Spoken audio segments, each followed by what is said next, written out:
All right, everybody, welcome to the Super Magic Show, episode 14.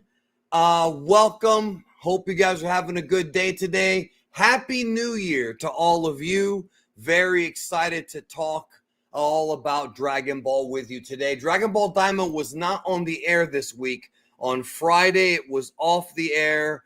And basically, this coming week, though, this Friday, Dragon Ball Daima returns with episode 13. We're going to talk all about that today. I got a very special guest I'm going to bring on here in just a moment. I hope you guys had a happy and safe New Year.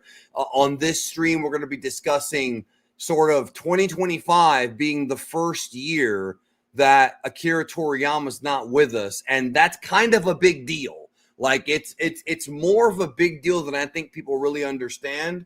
So we'll be discussing that. I'm going to bring him on in just a moment. Author Derek Padula.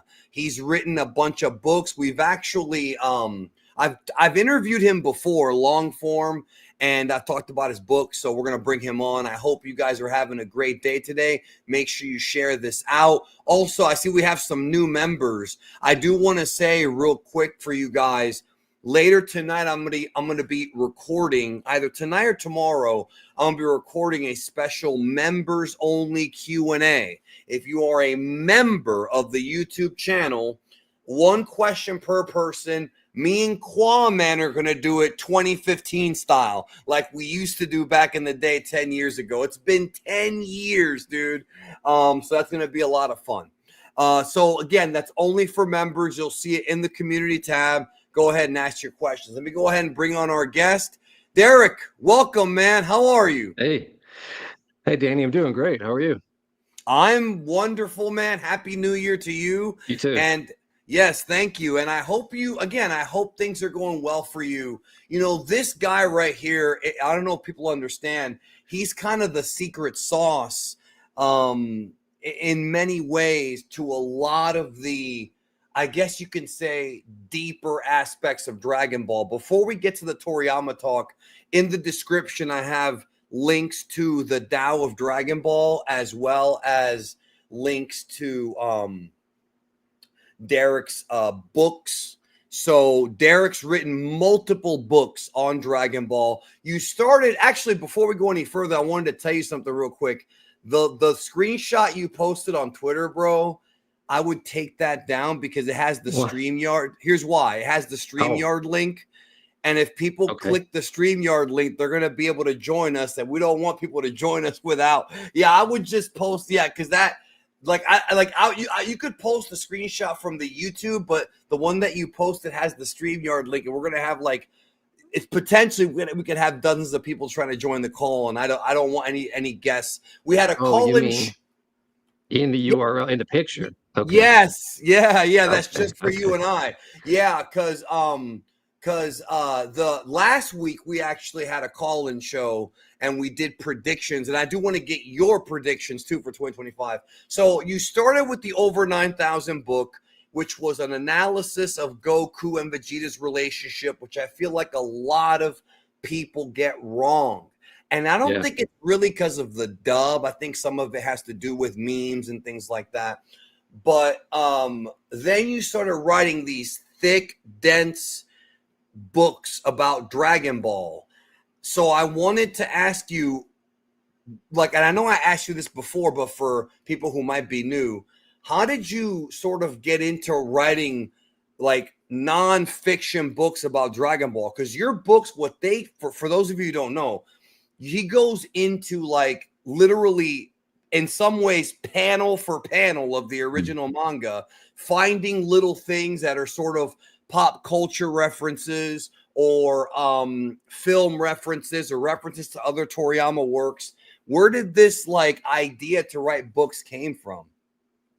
From my love of the series and from my education. I was seeing all these parallels between the traditional Chinese and Japanese culture that I was studying in school and the show. And I went online to see if anybody else was talking about it. And all I saw was who could win in a fight, who had the biggest power level, Superman versus Goku, and all this stuff, which is a lot of fun. But I felt like there was something deeper to the show that people weren't discussing. And I started writing my thoughts down. In 2003 is when I started doing this, and it became page after page, and then I had to start to organize it. And I'm like, you know what? I'm going to create a website. And it turned out when I posted my content, there were other people who felt the same way. There just wasn't someone in the community making an effort to discuss these deeper aspects of the show. So once I put that out there, people responded positively, and then I ended up turning it into my first book, Dragon Ball Z. It's over 9,000, which is all about the psychology of Goku and Vegeta and the way that they were raised, their father figures or lack of father figures, and why they end up thinking the way that they do. And then how we as fans are changed by these characters and the way that Akira Toriyama writes, and the influence, the positive way that this series transforms us in the same way that the characters are transforming, and we become better people because of watching Dragon Ball. I think Dragon Ball fans are people who always strive to persevere. They endure through hardships. Like no matter how hard it gets, they always push through it. Whether it's health conditions or struggles with interpersonal conflicts, things like that. It's not about becoming super normal beings who fly through the air and shoot energy beams, right? Because that's going to be hard for us to do. It's about the things that affect us internally and the way that we approach conflicts and view the world and other people, and try to be maybe more Goku like or Vegeta like or Trunks like or Piccolo like or whatever it is. Gohan is a huge source of inspiration for a ton of people. And so there's a lot more to this series than just punching and screaming. So once that came out, I thought, okay, there's really something here, but I need to go deeper into this than the human psychology aspect. I want to talk about where all this came from. And that's where the 7-volume Dragon Ball Culture series came from. And that's like a master's degree in Dragon Ball. And the 5,000 years of East Asian culture and history that inspired Akira Toriyama and made the entire franchise possible, including pop culture films like Jackie Chan, Bruce Lee, martial arts films. I know you've talked a lot about those in your videos. The way that Toriyama includes his love for vehicles and mecha and Godzilla and all Kung fu stuff. movies, yeah, all Yeah, that and stuff, all like the you silly said. stuff that. Even American movies. Oh, tons of them. Yeah, yeah. Like including on the cover art and things that you wouldn't realize were there unless you're actually reading all of Akira Toriyama's comments and his weekly comments and Shonen Jump and his answers to interview questions, things like that. So I go through the entire series, starting with Akira Toriyama's origin and what inspired him. His upbringing. His father was a mechanic. He married a mangaka wife, and all these things. His assistants, the way that his editors influenced him, and how it all fuses together to create the Dragon Ball that we know and love. No, and I've said this publicly before, but I have cross-referenced a lot of your books, as well as we've had conversations privately where I hear something and I'm like, this, like, I know this is probably BS, but I'll still check with Derek to see if he's heard something. Like, a couple weeks ago there was that Facebook video that dude, when I saw that video that said Toriyama was dyslexic, I sent you a text about it. I was so mad. I was thinking about doing a video about that video and how disrespectful, because it's so disrespectful to just not even the man's dead. Do at Yeah. least a little bit of research, and like saying he got sued by another manga author, that never happened. And it was one piece of BS after another. So I sent you a text and I'm like, where is this story about Toriyama being dyslexic coming from? Because I feel like if it was true, you would have put it in the books. Yeah. Yeah, Yeah. so we want to talk about that online. There's no evidence for Akira Toriyama being dyslexic. I don't even know why somebody would come up with this rumor except to just do clickbait and get some advertising money. But if you've heard that online, just disregard it. There's no evidence for it. And let me explain a little bit about dyslexia in Japanese. I don't know what this guy said in the video because I refuse to watch that garbage. but he was probably looking at it from a Western perspective, which is where they mix up things, and the letters are in a different order, they perceive them differently, and it makes it difficult to read. That's not how it works in Japanese. Most people have no issue with the hiragana and katakana. The difficulty is with the kanji. That's where dyslexia in Japanese becomes a problem. And Akira Toriyama did most of his writing for 12-year-old boys. It just a majority of hiragana and katakana with a limited use of kanji, and the kanji that were there are not that complicated. So even if he had dyslexia, which there's no evidence that he did, it really would not have been a big problem for him. He wouldn't have struggled to write Dragon Ball or Dr. Slump or any of the other things that were geared toward 12-year-old boys. So if he did, then okay, he whatever, but he He, didn't. he So didn't. just disregard it. Yeah, there's no evidence. There was another one years ago that I heard where they said that Toriyama went broke in the 90s and like he lost all his money and then Dragon Ball helped him get his money back. And that's also nonsense. Again, I don't No, know where does this even come from? I You know, have like no idea. I understand like there's a lot of mistranslations and there's also like phony magazine interviews or things taken out of context that people use to win debates and things like that. But stuff like that is just so I don't know. But I have oftentimes gone to you for verification or questions and Derek, one of the things that I would like to ask everybody to do, we have the Mongolian series. We have the Mongolian series and we do that every Tuesday, me and Jordan, and we go and we cover the original manga. If you want to go even deeper than that, one of the things that you can do is pick up Derek's books and then get yourself a copy of the manga, whether it be digital or just the physical copy. And then you could actually read the manga while you're reading the book and sort of cross reference everything, you Yeah, it's know? a perfect guide for people who are huge fans of the series, or if you're new to it and you just love Eastern and Western culture. I actually just got an email from a guy in Germany who is raising his daughter on Dragon Ball, and they're doing the Dutch version, but then also they're reading my book at the same time. And so that's really helping his daughter learn more about the culture that inspired Akira Toriyama, and which is our world culture, and which is why it resonates with so many fans around the world. And I argue this is why Dragon Ball is so successful, because there are a lot of anime that are martial arts based or comedy based, and a lot are inspired by Journey to the West. So why is Dragon Ball so successful way beyond all these other ones, right? It's because of the way Akira Toriyama fuses these cultures together.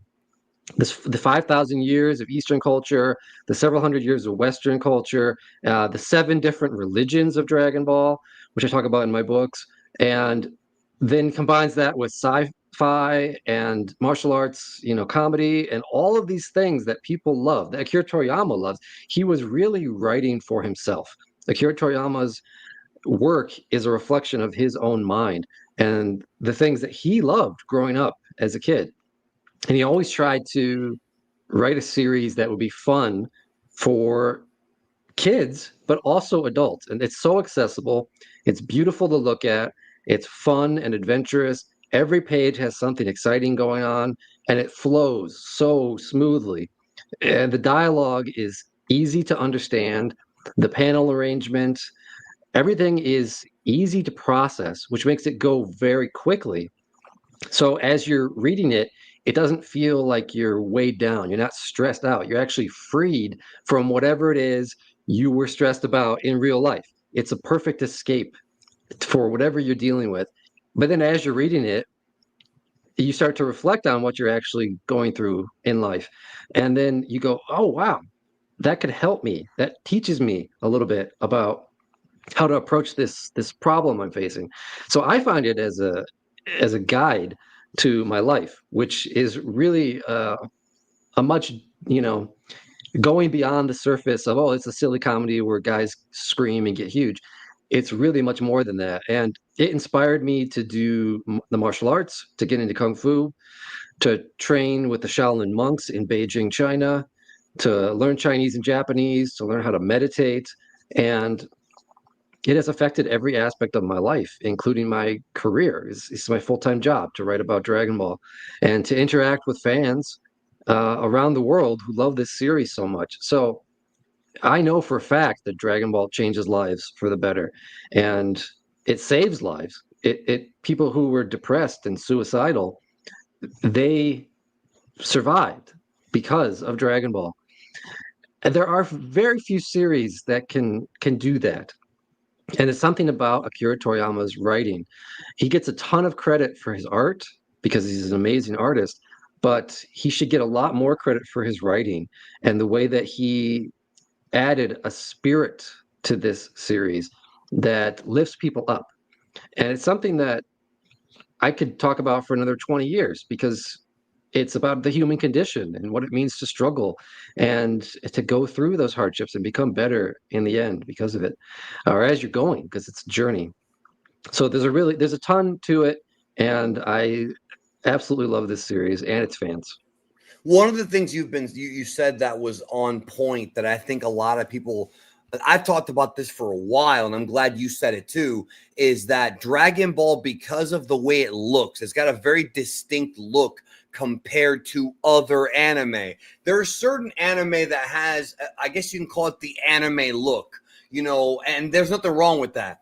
A lot of the Gundams, a lot of the Sailor Moons, a lot of the different sort of shows have, and manga to have this certain look, but Dragon Ball, you've got Western cities, you've got Eastern countryside, you've got all these different parts of the world. You've got Bulma dressed in the first arc. There's a lot of like Arabic clothing, Pilaf's castle right out of Arabian Nights. So it's like Toriyama touches on, the Red Ribbon Army has a lot of Russian and Nazi stuff in Germany. There's just so much there that any country in the world can pick it up. And it's interesting because when you look at stuff like One Piece is gaining popularity in America and it's massive in the East, but it never connected in Latin America. Neither did Naruto. But Dragon Ball in Latin America is king beyond anything. And I think it's because the story and the characters are likable, plus the distinctive art style.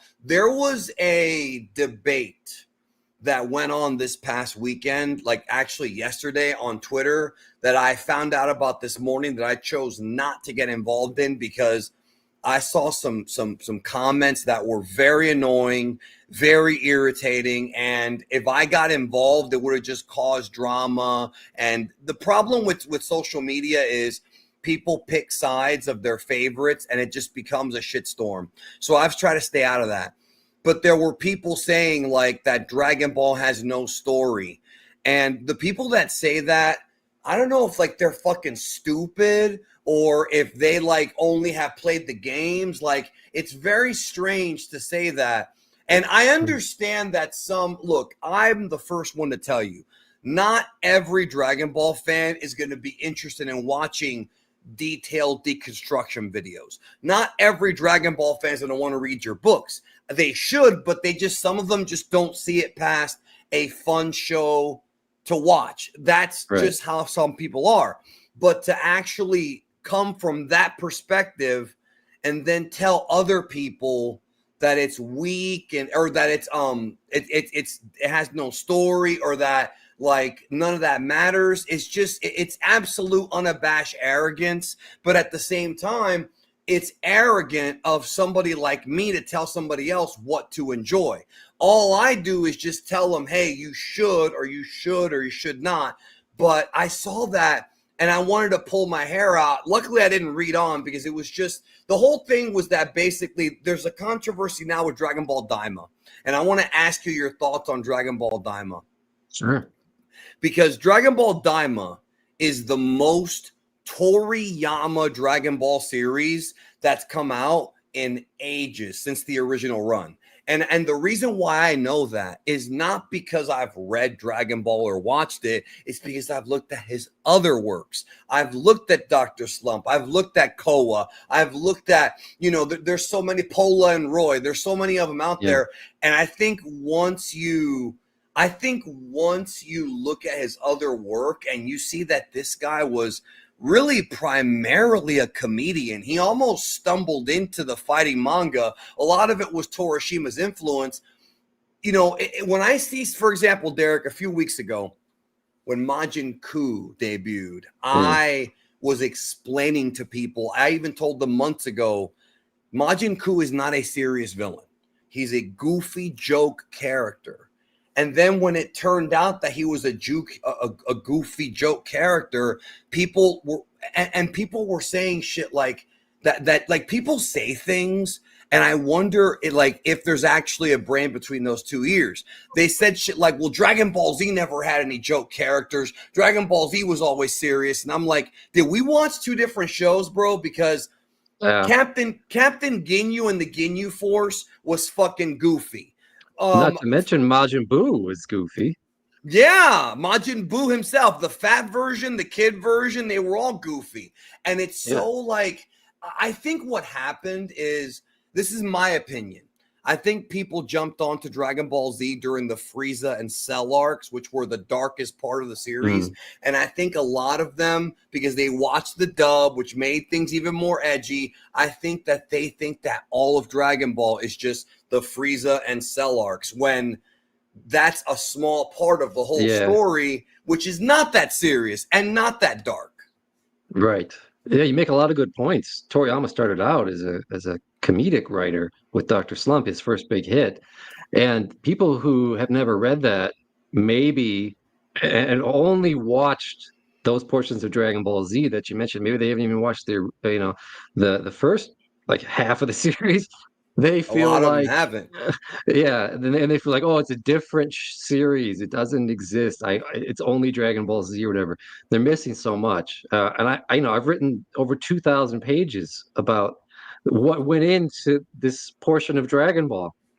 And in my mind, I feel like Dragon Ball Z doesn't even exist because it was just a branding choice by Toei Animation.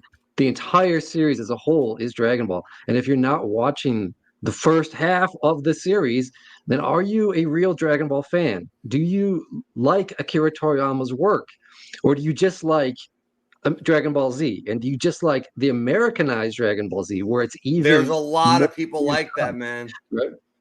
Yeah, so I totally get where you're coming from. It's a little surprising to me that in 2025 we're still having this discussion though, because Akira Toriyama's work is accessible. Anybody can go out there and read it. It's all there out there. They've even, in English, they published that compendium of his other work, and you can go out and read it and enjoy it and figure out who Akira Toriyama really is. He's not the guy who makes gigantic muscly men who make planets explode all the time. He just does that some of the time.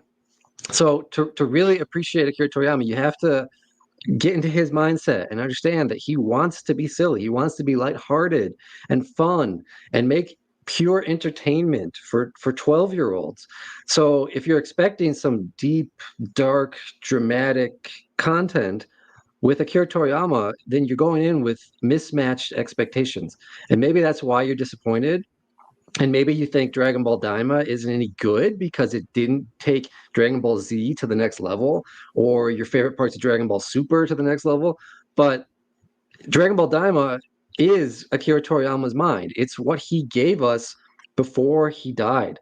And if you're just frapping all over it, then you're disrespecting Akira Toriyama. And it's fine to have an opinion that you don't like it, but come with some nuanced arguments. Help us understand why you feel that way. Don't just say it's crap because it's not more Dragon Ball Z. There's so much more to Akira Toriyama than that portion of DBZ. And I think Daima is a reflection of that. It really gives us a glimpse into how Toriyama's mind works. And at the same time, it's a different type of series than what we've seen before. It's a long, like drawn out. It's a long burn. It's it got the comedy. It's got the adventure. It's got some serious stuff. It's got a lot of lore, which I'm really big fan of. A And ton. yeah, and it's really expanding the Dragon Ball cosmos in a way that we've always wanted with the demon realm and everything else. So I think there's a lot to it, and maybe you've been waiting for the English dub and you haven't seen it yet. That's cool. I can respect that. Give it a try. I think if you watch a few episodes, you really get into it and appreciate Akira Toriyama's work.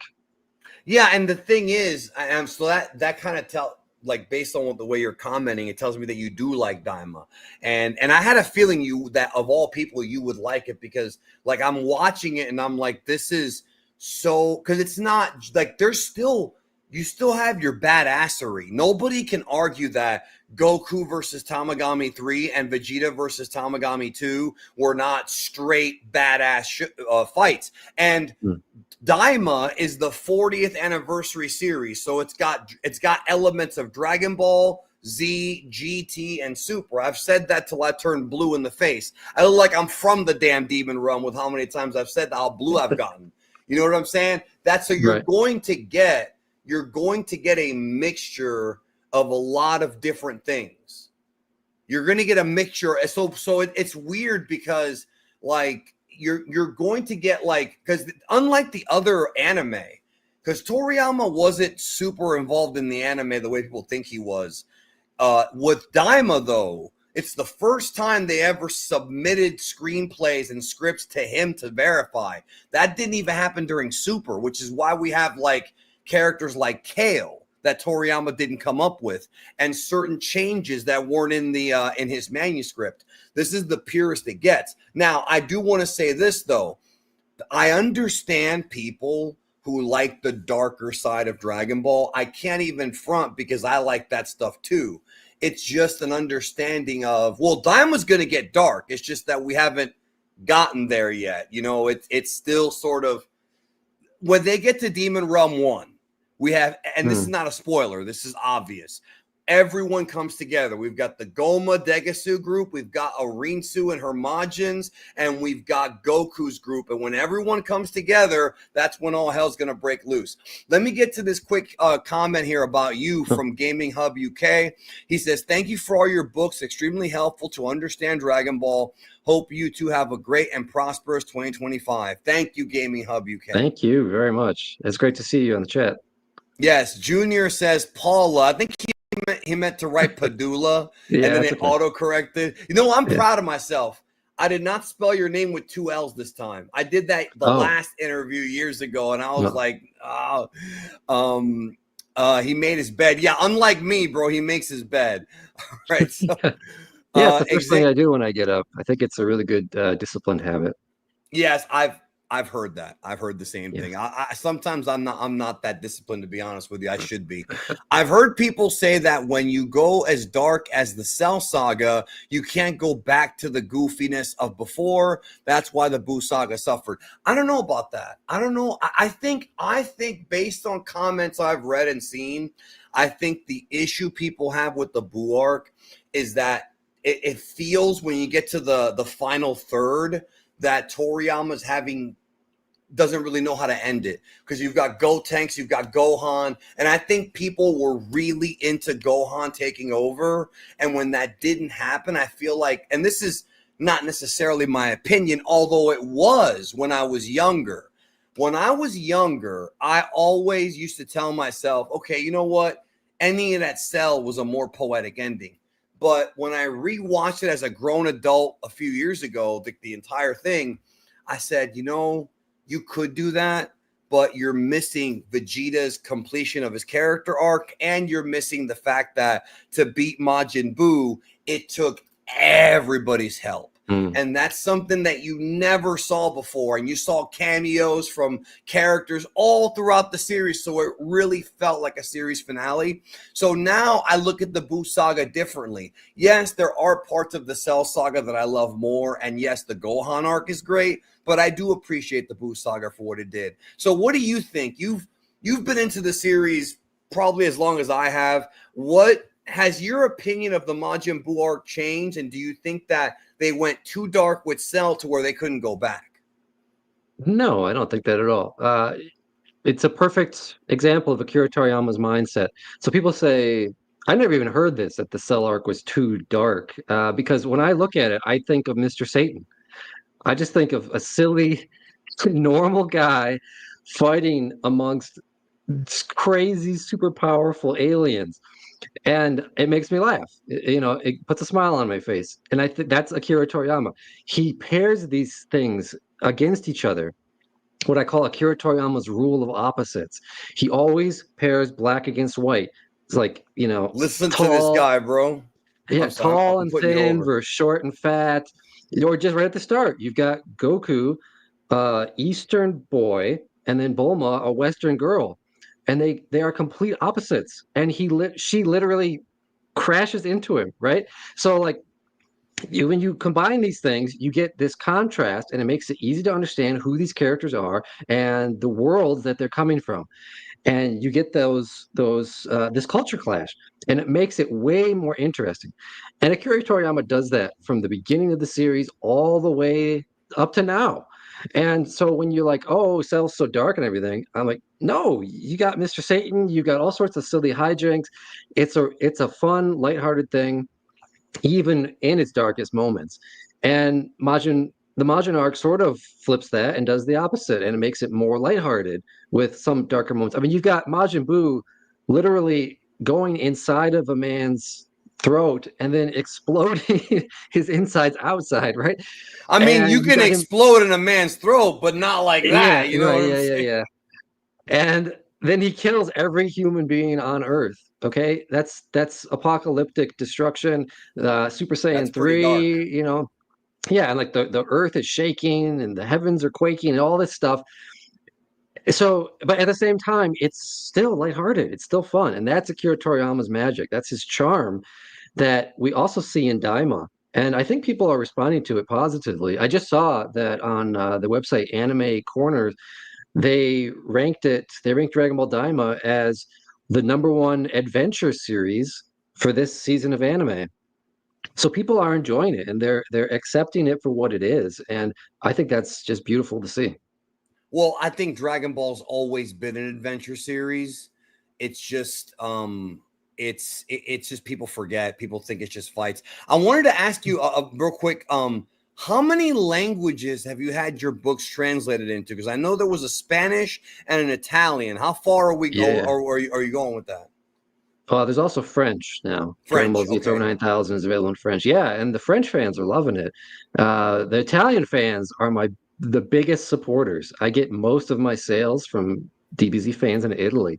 So shout out to all the Italian DBZ fans. You guys are awesome. And of course, French, Spanish, English, and I'd like to be doing a Portuguese one soon. And of course, I got to get into Japanese. I was So just gonna ask you, yeah, what about Japanese, dude? yeah. If Toriyama didn't pass away last year, can you imagine? This is a hypothetical, but can you imagine if your book got printed in Japanese? Somebody happened to give him a copy. He reads your book and then writes you a letter. This is something. Oh This man, is I something know. I know. This is something I know for a fact would actually happen. He would write you a letter and it would say, "Thank you so much for looking into my series, but it's not that deep." I Yeah, totally I can know. see him saying that shit, Of bro. course. Yeah, Totally, because he always every interview he's always very like what's the word? He's very jovial and very like self-depreciating, but not yeah, in like an annoying way. Like in all right, like like he doesn't really see himself as being this great artist and this great talent. But dude, the guy who created Astro Boy, the OG mangaka, the OG of the culture, straight up called him like the next in the 80s when Dragon yeah, Ball was first coming out. He said Toriyama was like what the next like the next guy, like he passed the yeah. torch to him. That's a big deal, dude. It is. Yeah. And if that guy Tezuka, you're talking about Osamu Tezuka, Yeah, Osamu if Suga. you're talking, yeah, if he says Toriyama is the one to watch, then you need to pay attention. And people in Japan recognize that with Dr. Slump. It wasn't Dragon Ball that made him a household name. It was Dr. Slump. But people still think, oh, well, it's just so silly, blah, blah, blah. No, that's Akira Toriyama. Go give it a try. It's available at your local library. You don't even have to pay for it. Just go read it, get some chapters, dive into it, and I think you'll be hooked. Do you still have? I know there was a time where you had a couple of chapters of your book available for free. I remember like the PDF was out there. Is that still a thing where you have samples out there? Yeah, you can go to my website, the Tao of Dragonball.com, and then Links go down below. sign up for the newsletter, and you'll get a free first chapter of Dragon Ball Culture Volume 1, which is all about Akira Toriyama's origin, where he came from, why he thinks the way that he does, and why he is so unique among manga authors. I want to put the kibosh on this. This is not a super chat, but I have to put the kibosh on this because I'm seeing people say this in the fandom. He says Vegeta SS3 is probably a grade 2 version, whilst Goku was grade 1. Goku Black has SSJR3 grade 4. Bro, stop. Time out. First of all, Goku Black's Super Saiyan 3 Rose is Dragon Ball Heroes exclusive transformation. It's nothing at all with Daima, nothing with the original manga. It's something they made up for fan service to sell cards. That's number one. Number two, people really need to stop with this copium about Super Saiyan 3 Vegeta.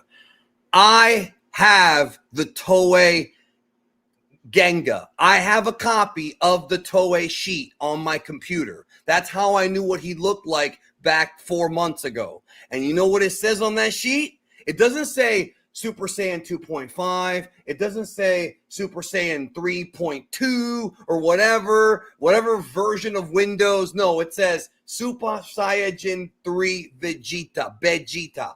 That's what it is. Does the hair look different? Sure. Vegeta's hair is different than Goku. Yes, it does look different.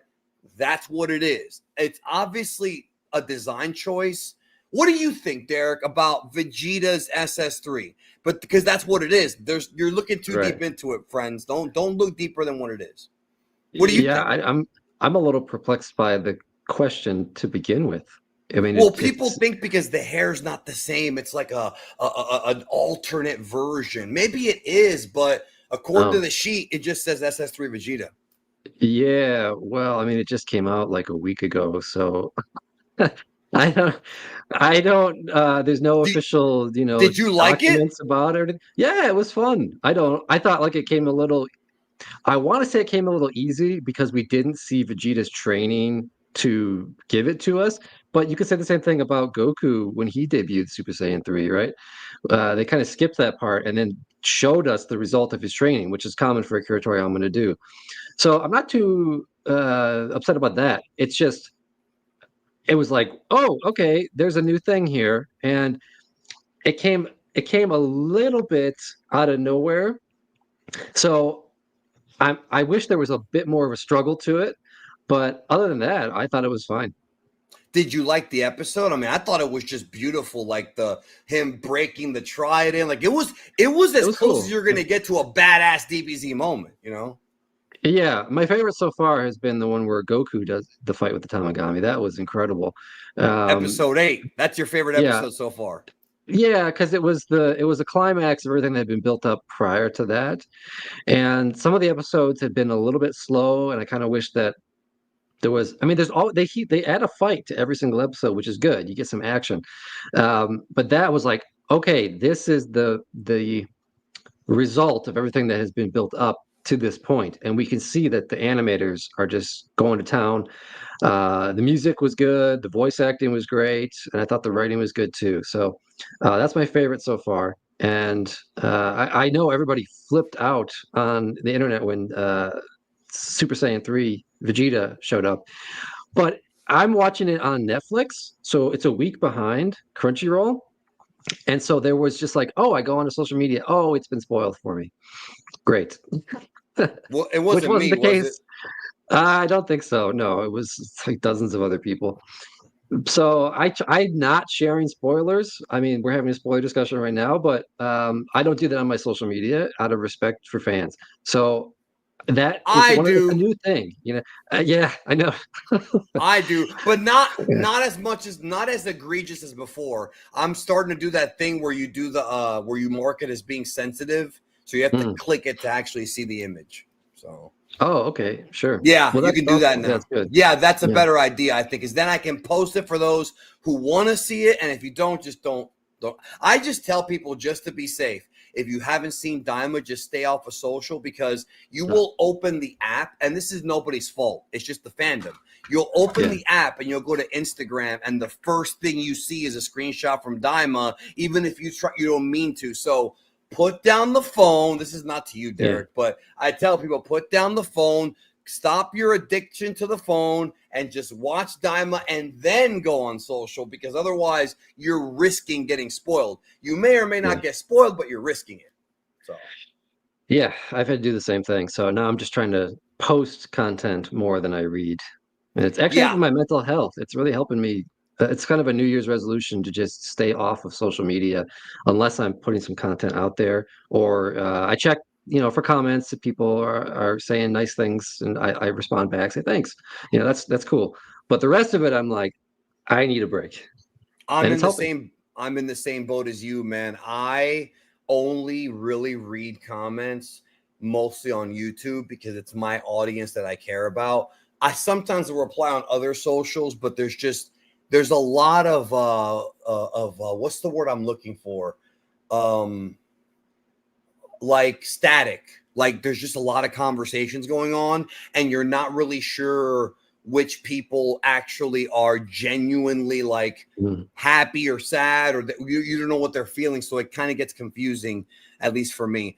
Let me get this super chat from Gaming Hub UK. What do you think the Daima's secret message will be? Have you heard about this? I've noticed in every episode title, they have these colored characters, and they're going to spell out something, but I haven't figured it out yet.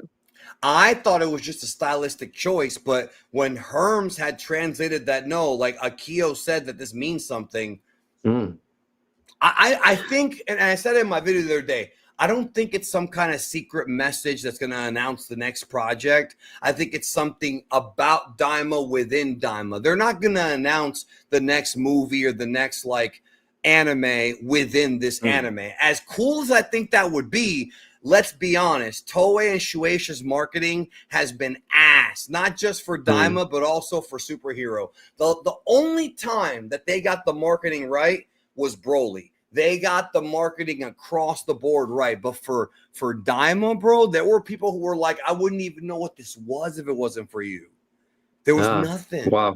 Really? You know what I mean? I mean, you're in the bubble, but if you're not in the bubble, Yeah, you might not have seen it. I know it did really well when it debuted on Netflix. It was the #1 anime at the time, and it was competing against Don to Don and Ranma Half and a bunch of other shows. So that was great at the start. Yeah, right. All right. True SSJ Havoc. He says, thank you, Derek. I even made a video asking where's the love for OG Dragon Ball. The fans and series, even video games, won't touch that portion.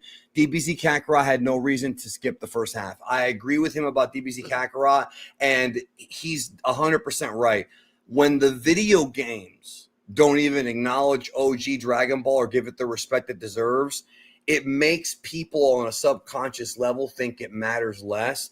And a lot of those people already just watch Dragon Ball for different reasons than I do, and they're never going to check it out. And they're missing so much context.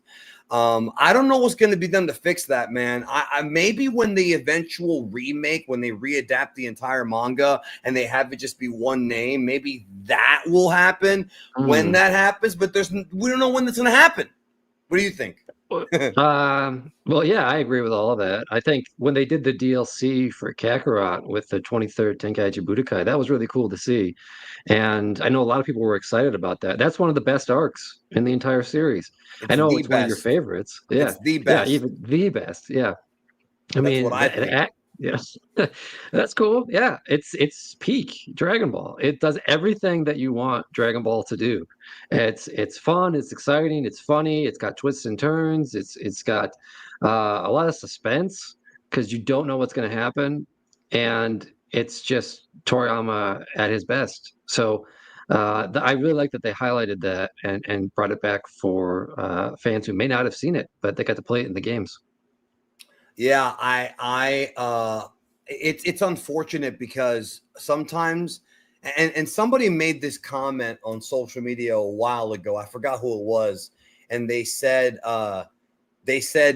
very few fans hate Dragon Ball more than Dragon Ball fans. And I looked at that and I was like, I don't know if I agree, but there definitely Mm, are some out there. Like, it's weird to say I'm a fan of Dragon Ball, and then I come to you and I say, "Have you watched the original 153 episodes?" And they say no. Like, mm, I'm not gonna play that game where we're elitist and we say, "Oh well, you're not a true fan." But it does make me wonder, like, how can you say you're a fan when you're missing such a big chunk of the story? This is not some prequel filler shit. This is part of the story, part of the vision. And it's weird to me because I find it incredibly entertaining. Yes, the early parts of Dragon Ball do lean more into the comedy. That's unquestionable. Red Ribbon's where things start to shift. In your books, you talk about two specific tonal changes. I'm not going to mm. spoil it for the people, but you wrote the damn thing. There's two moments in Dragon Ball that the tone shifts. I see it more like a gradual. I mean, there are two big ones, but it's kind of like a gradual. Like, oh, here's Tao Pai Pai. That's why I call him Dragon Ball's first super villain, because he's got Mm, powers. He's the first yeah. adult martial artist to beat Goku outside of Roshi. So, but I find that stuff interesting. But also, Derek, with um, I grew up with kung fu films. I grew up with the Bruce Lee shit. So, like, for me, I love that stuff, and I think some people just haven't. I don't know. What do you think? Yeah, it's been my experience of trying to study human psychology and other people's perspectives and what they love and don't. That whoever you are when you're 12 years old is kind of who you are for the rest of your life. And the things that you fell in love with at that time stay with you your whole life. So it can be your favorite video games, your favorite anime, your favorite music, the way that you dress, and just the way that you talk and behave. Your personality gets kind of solidified at that point. So if you fell in love with Dragon Ball Z, let's say the Frieza arc or something, when you're 12 years old, that is Dragon Ball in your mind for the rest of your life.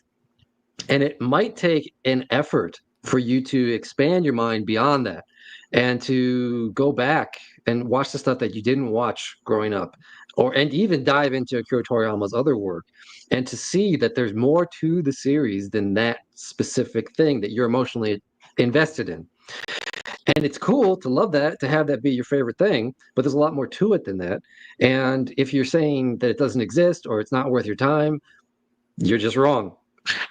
Well, I mean, the Yeah. thing is with me is I saw a lot of Z first, but I loved it so much. That's the thing with me is my thing was a genuine. My feelings of Dragon Ball is a genuine, almost obsessive love with that old content. The new content's hit or miss, but the old content I loved, and I wanted to see the old stuff. I wanted to see it all. I wanted to see what Funimation took years to dub. The only reason why I even got into the Japanese version is I didn't want to wait years for them to dub the shit. You remember we had to wait years. So I was Of like, course. fuck it. I'm going on the internet. I'm going on IRC. I'm tape trading. I gotta find more of this show. And so Yeah, for sure. I fell in love with the whole show. And I think for some people they just don't. And I'm not saying that they're bad people for it. It's just, I just don't relate to them because I feel like people should try it. At the very least, I tell people, at the very least, watch it once so at least you have context. Yeah, well, it's kind of similar to like if you're a Star Trek fan and you love, let's say, Deep Space Nine, okay? Or The Next Generation, you love Picard, but you don't like Captain Kirk in the original Star Trek. It's like, well, okay, but have you watched all of it? Can you appreciate it for what it is? You understand that that's where it began and it built up to The Next Generation and then Deep Space Nine and then Voyager and all the other ones. Those things are important. They're part of the continuity. And if you really want to understand why Goku behaves the way that he does, and understand that he still has this innocent, naive, childlike mindset that he had when he was a kid. And that's part of his charm. That's his personality. He's not Superman. He's not this big buff guy who goes around, being the hope of the universe, right? That was the English dub. there's there's a personality that has gone from the beginning of the series all the way up to now, and now it's sort of gone back to the beginning with Daima, and that when you have that holistic understanding, it really deepens your appreciation for this character and Akira Toriyama's mindset as well, because a lot of Goku is Akira Toriyama. A lot of Roshi is Akira Toriyama. A lot of these different characters are the people in his life. And to just throw that all away, you're kind of giving a backhand to Akira Toriyama himself, because that's who he is.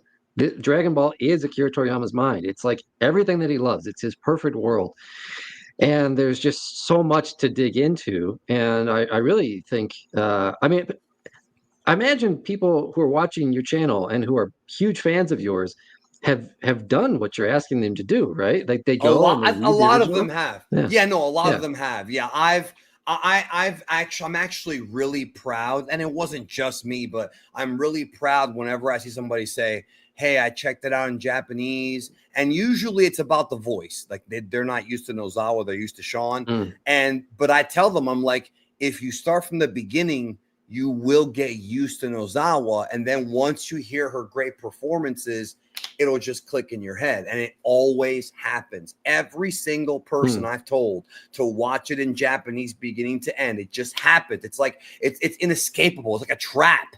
And that's, I guess it's the genius of Toriyama. But I also wanted to clarify something you said earlier, because I see some comments in the chat.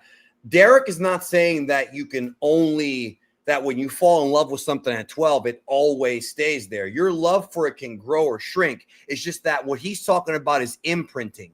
Like things, nostalgia, quote unquote, is from our childhood. So it's Mm. imprinted. So even if you start with the dub and then you become a sub purist, there are going to be certain scenes in the dub that trigger a memory from when you were a kid. And there's nothing wrong with that. I have those too. There's nothing wrong with that. Because people in there were saying, well, that's not true about what you were saying. Oh, I got into stuff Mm. after I was 12. I'm like, nobody's saying you don't. I got into stuff Right, of course. late in my life, but it's like there's the nostalgia. Like what that is a nostalgia is powerful for some people.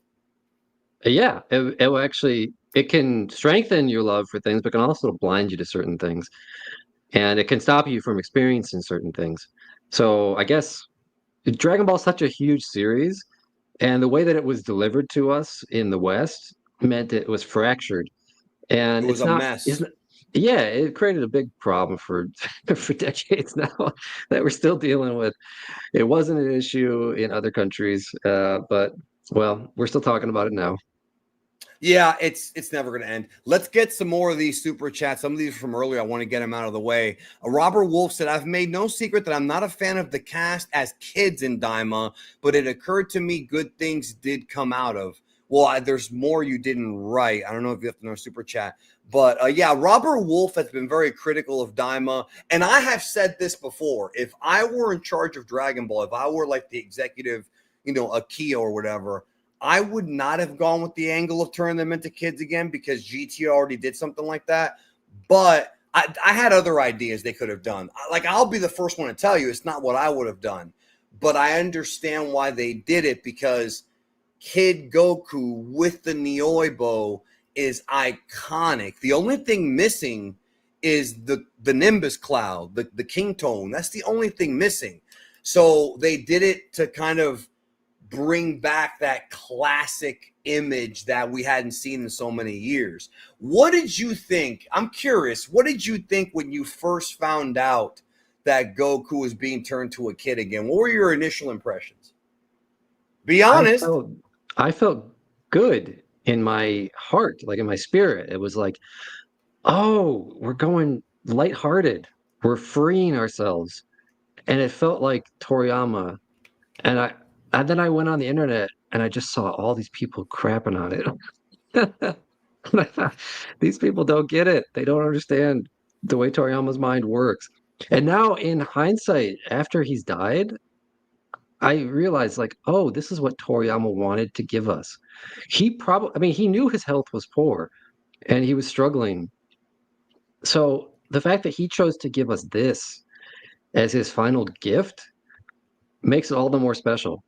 And And yeah, it really it touches me every time I watch it. I mean, they even did that thing at the with the bird made of feathers, and the fact that's that he'll always be there with us. And Bird Mountain. yeah, I just feel like that is a special thing that Toriyama did for us, and I'm gonna appreciate it for the rest of my life. I understand people's reservations. I do. I genuinely do because people were calling it GT 2.0, and there's still some more GT shit to come in Daima that hasn't been revealed yet.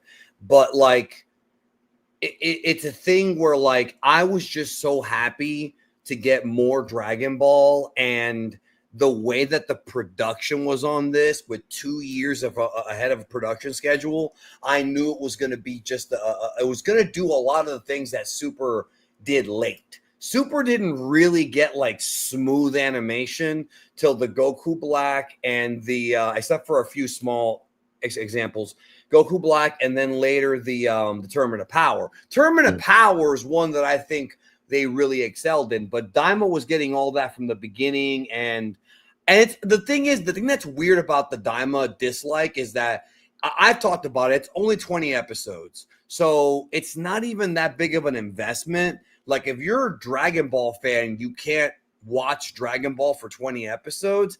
It's kind of hard for me to buy that you're a Dragon Ball fan. Like, yeah, I love Dragon Ball. Well, here's a new show. It's only 20 episodes. Nah, I don't have time for it. You don't have time for 20 episodes? What are you so busy with? Like, you know what I mean? It's just weird to me. Yeah, yeah, for sure. I mean, you sure have a lot of comments. Hi, everybody in the chat, by the way. I haven't, Yes, they're they're flying by. We still got more super chats here. Okay, thank man. you, Omega TKJ. JD says, "Hey Derek, back during DB Renaissance, he's talking about the super stuff. I was studying the philosophy when did I was also studying philosophy when I did physics. Goku's battle with Boo and wanting to reincarnate him only makes sense with Eastern philosophy. Goku's basically a body. I can't pronounce that, bro. Can you pronounce that word? Yeah, it's Bodhisattva. I've Do you never know what heard that that is? word before. No, I've never heard that Okay. word before. Well, it's a Sanskrit word, and it refers to a enlightened being in Buddhism. There's basically three levels of enlightened beings. There's Arhat, which are people who achieve self-salvation. Then there's Bodhisattva. They're people who achieve a level higher than that and offer salvation to others. And then there's Buddha, which are beings that are beyond all of that. The highest. And within every Buddha's paradise, there are bodhisattvas and arhats and disciples who cultivate in that level, but have not yet attained enlightenment. So a bodhisattva is often compared to a like a Mary type figure in the Like the Virgin Mary. Judeo-Christian, yeah, the Virgin Mary, and someone who offers mercy and compassion. So what JD is saying is that Goku's desire to not just outright obliterate Majin Buu, but to request from Enma that he reincarnate so that he can have another life immediately, rather than having to pay for the karmic debt that he accrued by killing all of these people, is an act of mercy, and it's very bodhisattva-esque. And I agree. And the fact that Oob comes back as an Indian boy is very symbolic of this. A lot of people look at Oob and they say he's black. He's not black. He's just dark-skinned Indian, and I'm talking about Asian Indian, not Native American. So the fact that these two things are connected, that he reincarnates as an Indian boy, and he's poor and he suffers, and Goku finds him and unlocks his latent power, is also very spiritual. In the idea of reincarnation in Buddhism is that this life is not the only life. You cultivate, you do the best that you can, you pay off your karmic debt, you let go of your attachments, and you try to reach a higher level of spiritual attainment. If you're unable to achieve enlightenment, you continue the cycle of of reincarnation, known as samsara, through the 6 paths of reincarnation. And usually you have to pay for the misdeeds that you did. It's kind of similar to the Christian hell, but it's not permanent. It You seems like suffer and you what do you come call back. it? What's that thing where in the Catholics believe in it? A purgatory. It's kind of like a purgatory type of thing. There is a thing like that. Yeah, you can come back as like a ghost or a demon, or you can just suffer with or without a body. But you can also ascend to a lower level of heaven where there's gods. And that's very much the Dragon Ball cosmology as well. There's the human realm, and then there's the gods and the demons, and there are people who do spiritual cultivation. In this case, through the martial arts. And Akira Toriyama's genius is taking all of this Eastern culture and making it easy to understand without doing a lecture. Like right now, I'm explaining these concepts, but Akira Toriyama just shows you the concepts without teaching you. And so he introduced all of this Eastern culture to hundreds of millions of people who otherwise would not have experienced it. And I think that's also a huge reason why it's so popular because people are fascinated by this. We want to understand it. We want to like dive deep into this culture that we didn't grow up with, but we're experiencing as we do grow up.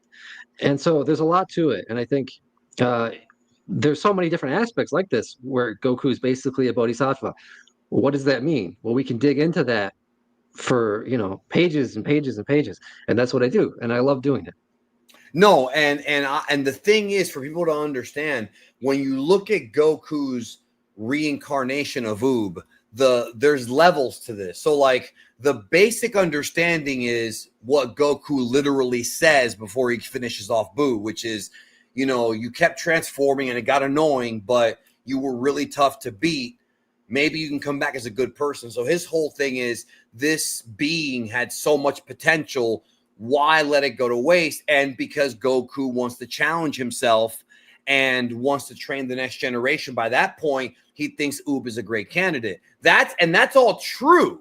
But what Derek just went into is sort of like the deeper meaning behind it. It's kind of like Star Wars has the same thing, and so does Harry Potter, where there's little things in the story that are easy to understand for the layman. But if you go deep, there have been, I'm sure you know this, man, there have been books very similar to yours written about Star Wars, the Force, and just very similar, even with the Buddhist stuff in it. Like, it's just, this is when you go deeper into it. Now, that doesn't mean that you go into every Dragon Ball episode and you start trying to think about, I do that and you do that. Jordan does that. JD probably does that. There's a section of fans that do that. But if you just want to watch an action show, there's nothing wrong with that, but there are deeper levels to it. And this is why when people say Dragon Ball has no story, I think that there's something wrong. I think that it makes you want to look at their report card, because that's just, even, dude, Derek, I got into this shit when I was like 11. And even then I knew it had a damn story. So if I was 11 and I understood that this had a deeper story, how the hell's a grown-ass man going to tell me it doesn't have a story? It's weird, man. I'm not sure. I do get how people wouldn't, like, you didn't know what the word bodhisattva was. It's just a No, matter of being exposed to it. If you haven't been exposed to it, then you won't know. But there are also, some people just aren't curious and they just want to be entertained. And that's cool too. That's what that's Akira fine too. Toriyama made. Yeah. He made it to entertain 12-year-old boys. Yeah, and my channel, what I try to do with this channel is literally, and I've said this before, it's not just to make money. It's not about that, because I've done all right in life. My channel exists to kind of be sort of the Stargate, or like the portal from casual fan to hardcore fan. So I'll do these guys. Sometimes I'll reference your books. Obviously, I think if people have watched all of the content I've put out, that is, I would call it explaining stuff, the technique guides, the transformation guides, and I have more coming, like, you're going to get a much deeper understanding. That if you want to go even further than that, you can pick up Derek's books, because Derek's books are thick, and there's no way that he or I could take that and make it into videos. We're talking about like 10-hour long videos. Like, it just doesn't, it can't happen. It's made for literature.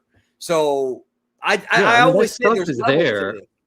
I'm not making it up. It's all there to see. Like you brought up Star Wars, just a small example.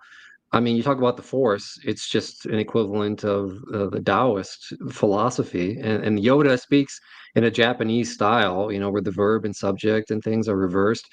And George Lucas admits he was inspired by Eastern culture, Japanese culture. So that stuff's all there. And it's the same thing with Akira Toriyama's work. And there's a ton of it. Like And they there's both, literally thousands of pages. And I haven't even gotten into the Dragon Ball Z portion, the Super portion, and now the Daima. oh my There's God. just so much to dig into. And the Z portion, because you've got to go into the Z portion and you have to go into the Z anime stuff that has filler stuff that Toriyama helped with a little bit of it, but some of the filler stuff goes into these deeper topics and and I talked about it on my Twitch streams on Saturdays. The filler stuff goes into the Buddhist because the Japanese just know this stuff. And you might have a separate book about just that, because and it's Hmm. not Toriyama, but it's still in the same wheelhouse. Yeah. So Robert Wolf says, without Toriyama's strange creative choice, Nadolny wouldn't have gotten to voice Goku again. I didn't grow up with her as Goku, however. And Nassim got a massive boost to his career. I guess it was for a reason. All right. So what he's basically saying is that he's happy Daima exists because it gave people jobs. And that's true. That goes for everything Dragon Ball. Every time Toriyama puts something out, someone is going to make money on it, whether it be content creators, whether it be authors, whether it be people in the voice acting industry. It's always like that. But the thing is, you're missing the point. Like, yes, all of that's true, and I get he doesn't like Daima, Mm. but and that's fine. It's your opinion, but he used to bash it every week, and I used to be like, dude, just watch and then let's see where it goes. And when Daima's over, if you still don't like it, that's fine. I don't care. Wisco Dipper says, I think when we saw Dragon Ball Z growing up, the Bruce Faulconer soundtrack and the style of dub gave us the wrong idea on how Dragon Ball should feel and sound. 100% correct. Love both your work, and I'm glad to see new Dragon Ball. He's 100% right. And again, I understand people love.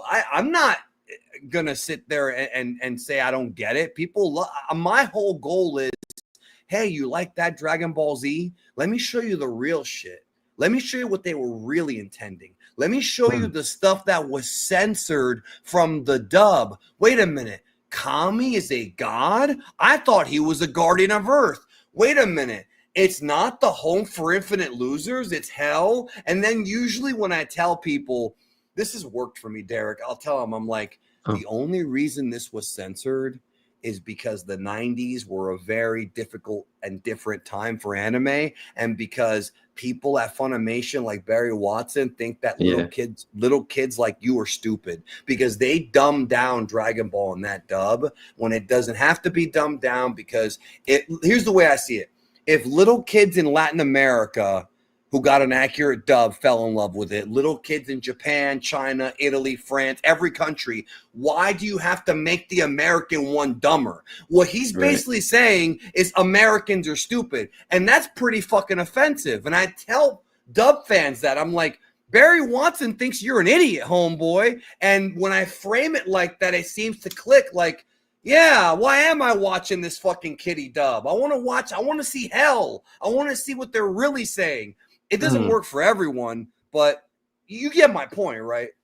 I do. Yeah. Actually, I did a consulting job. I offer consulting services for Dragon Ball fans who want to work on a fan project. You can go to the DaoDragonBall.com/consulting. And I did one recently for a screenplay writer. He's an aspiring screenplay writer, and he wanted to do a live action Dragon Ball film.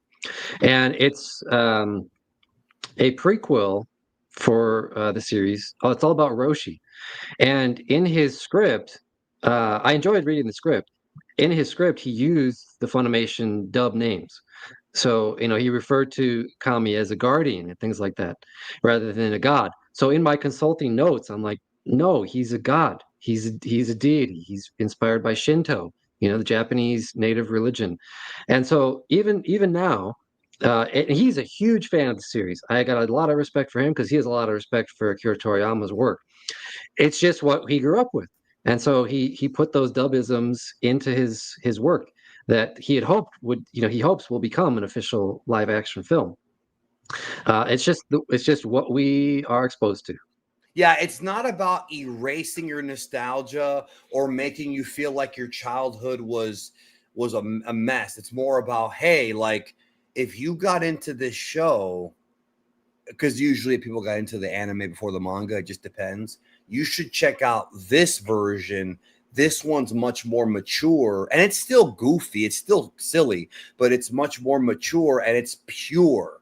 It's pure. It's not like the issue with the dub for me has never really been the voices. It's always been the script. You can even throw the Bruce Faulkner music in there. Yeah, it's a different vibe, but the script is what's caused so much confusion among Dragon Ball fans. And I think if more just watch the sub even once, you know what I mean, they would at least understand things better.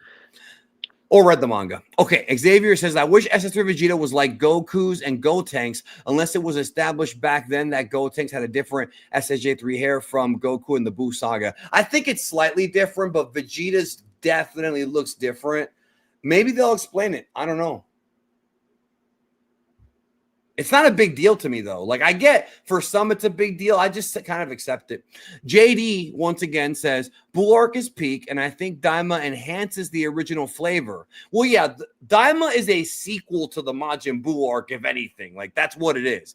It's genius how Toriyama was able to weave the final elements of the Journey to the West story with Oob being like the Buddhist sutras. Yeah, that's what you talked about earlier. Yeah. Yeah, do you want to go into that more, or do you want to? Well, yeah, for people who haven't read Journey to the West or don't know the story, basically it's a search for the Buddhist sutras, and the monk from China goes to India and gets the sutras and comes back, and it's all about a story of enlightenment. It's reaching higher spiritual levels, and of course, the Monkey King is a central figure in this story, and that's the inspiration for Goku. So there's a tremendous amount of Buddhist and Taoist culture in Journey to the West, and that's why Dragon Ball has so much of that culture as well, and why in every arc there's this traditional culture, and it's not the case that it's only at the beginning and then it disappears at the end. Jordan have been telling people that that is not the case. We have a whole series on the channel called Dragon Ball X Sayuki, where we break down elements, and there's even stuff with Ultra Ego and Ultra Instinct where it's sort of translated from Journey to the West. Yeah, it's very Monkey King-esque, and so there's just a ton to explore there, and I'm enjoying JD's comments. These are good. Yeah, he's one of the guys who's really into that stuff. But what I told him the other day was, and well, it was a couple weeks ago, is because there was a situation that happened. I told him, I said, some people are just not gonna care. Like, yes, I love this type of shit, but there are some Dragon Ball fans that just don't care. They just want an action show. And again, that's fine. But the problem then comes when we try to debate these people and we make them feel like they're intelligently inferior and then make us feel like we're elitist. And I just think it's a big waste of time. I know that sometimes I've come off like that. Like, I'll admit that I'm a flawed person, but it's because I have so much passion for this franchise, Derek, man. When I discovered the sub and when I watched the whole thing, it was like going from my glasses to having 20/20 vision. It's like, oh my God, like this is how it's supposed to be. Oh my God, there was blood there. And it's not like I'm a bloodthirsty guy, but you know what I mean? It's more authentic. I just hate censorship, bro. Like I hate like the fact that there are like rap albums that have clean versions. Like, what kind of shit is that? Even that, you know what I mean? Like, I'm just very against censorship. You know? I agree 100%. Even Sean Schemmel came out and said he appreciated Kai more than his original dub. They and all gave him did. a chance to do the series the way that Akira Toriyama wrote it. So take it from the voice of Goku. Has Sean ever told you the story of when he first auditioned, how he said Saiyan? Do you know that story? I think so. He also told me he wanted to be Captain Ginyu, and he was a little disappointed that he got the role of Goku. Yeah, even though And now it's made him a very successful man. yeah, exactly. He's in the studio and he's reading the script for the first time, and it says Saiyan, and he goes, "Oh, I'm a Saiyan." And then Barry Watson goes, "Yuck, we say Saiyan here, yuck." Oh, so he changed it. We were this close to getting Saiyan I didn't know that, until man. he told me that story. I mean, he wasn't the first Goku, but it was like his first time reading for Goku. And Yeah, when he yeah. sees Saiyan in his head, it's like Saiyan, it makes sense. And then Barry, we say it, yuck. I don't mean to sound like a dick to that, but fuck that guy, dude. Like, he fucking ruined the series. You know what I mean? Like if that's true story though, like that really did happen, according to him. Yeah. Hugo says, I wonder if they will be explicit in Daima about why Vegeta doesn't go SS3 later, or is the energy consumption going to stick as an implicit argument? Well, we still got 8 episodes left, so they could easily explain that. But I've already put out 2 different theories. One of them is Vegeta realizes that SS3 consumes too much energy and thus chooses to work in on his SS2 more. Or the one that's really spicy that people seem to like is Vegeta figured out how to take the SS3 energy and absorb it into his SS2, like what Goku did with SS God in Battle of Gods. So he has the power boost of SS3, but doesn't have the speed, or I'm sorry, the stamina drain, and that's why he was able to punch Beerus and surpass Goku for that moment. I think both of those explanations make sense, and it's something Toriyama's already done before, so why not bring it back? What do you think? Do you have any thoughts on that?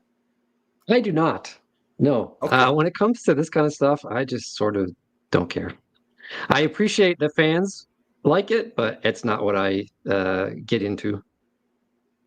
Yeah, no, I mean, I was just curious if you have any, like, any thoughts on, like, because, we're obviously seeing Daima is 3 years before Battle of Gods, and Vegeta does not use SS3 against Beerus, and that's been the big issue. Like, why didn't he go into SS3? Now, obviously, you could use that same argument in the same movie when at the end of the film, when Goku says, destruction ain't my kind of thing, or I will destroy my world, and he goes into Super Saiyan, he goes into 1. Why didn't he go into 3?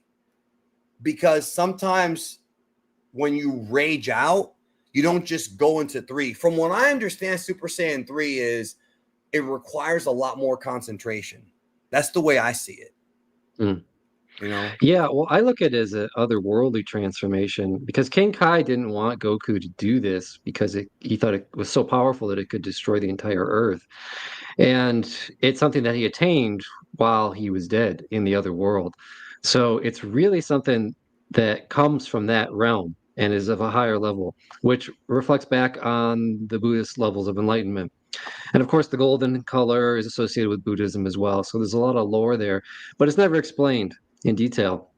And that's kind of why when Vegeta turned into Super Saiyan 3, it was a little strange for me because I had this understanding.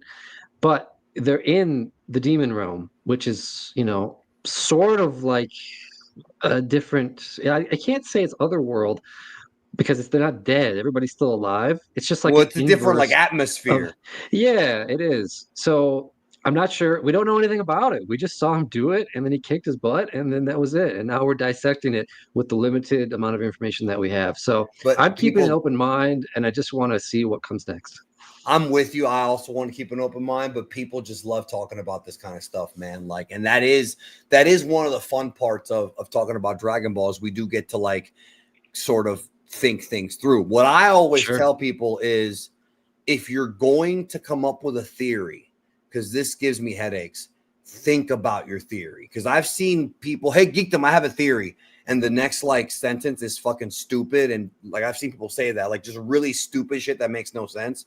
If you have a theory that's good, you have to put it through the scientific, like, sort of think if it actually makes sense. And those are the only two things to me that make sense, but maybe we'll find out later. Were you going to say something? I wanted to say thank you for all the nice comments people are making. Arrow Lig said they just found out about my books today, and they're astonished as to how much work has gone into them. I'll get them all. Derek, you are amazing.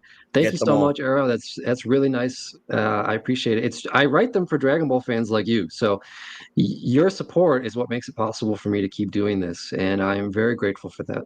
Yes, check out all of Derek's books. If you don't want to invest in getting the big the 7 volume like culture books, try the over 9,000 one first, because I think that That's the one, one most people start with. yeah, That's because the it's like the intro to gateway everything else. drug.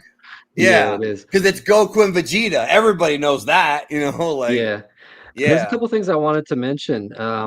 I don't know how much time we're going to be chatting, but I got more time. But I wanted to make sure I plug something.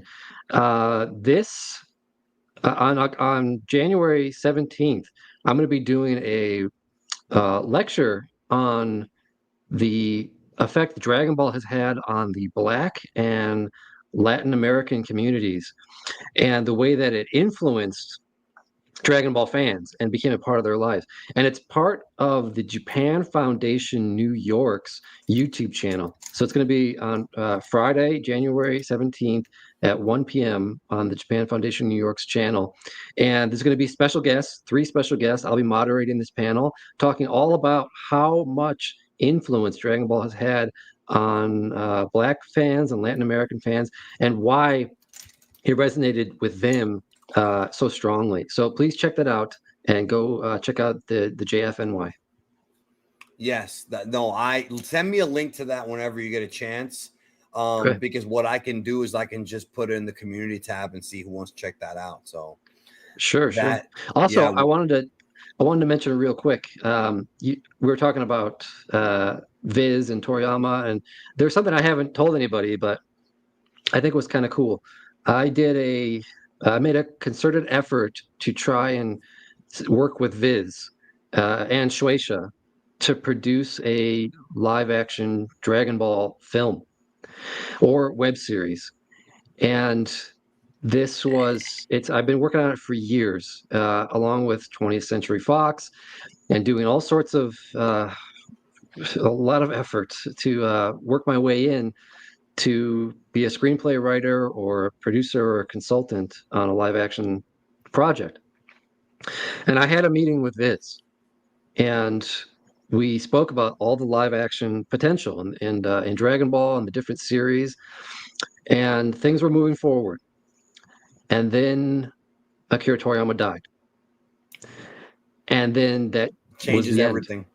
Yeah, Yep. and that was the end of the project. So it was it was like a double hammer for me. When Akira Toriyama died, I was devastated. And I felt like a mentor and a father figure had just vanished without warning. We didn't even know he was sick, and then he was just dead. So, and then they're like, "Oh yeah, then the project's gone too." So I want to let people know that I tried, and it would have, of course, been a very respectful series. I've written a whole screenplay, and it was a 3-hour epic, or it could have been multiple episodes. And I did my absolute best, but the way that things turned out, it's not going to happen. So, Yeah, if you wrote it, I trust it. I just don't trust Hollywood. I trust oh, you. I don't thanks. trust Thank you. Hollywood. Because you know what Yeah. Hollywood will do to it, right? You know what's Oh, going to yeah. happen. Yes. We've I've seen it. actually I've read many, like I said, I offer this consulting service, and I've read scripts from people who want to make a live action Hollywood DBZ film. Makes my brain melt. It's just how far off they are from Akira Toriyama's source material and style of writing.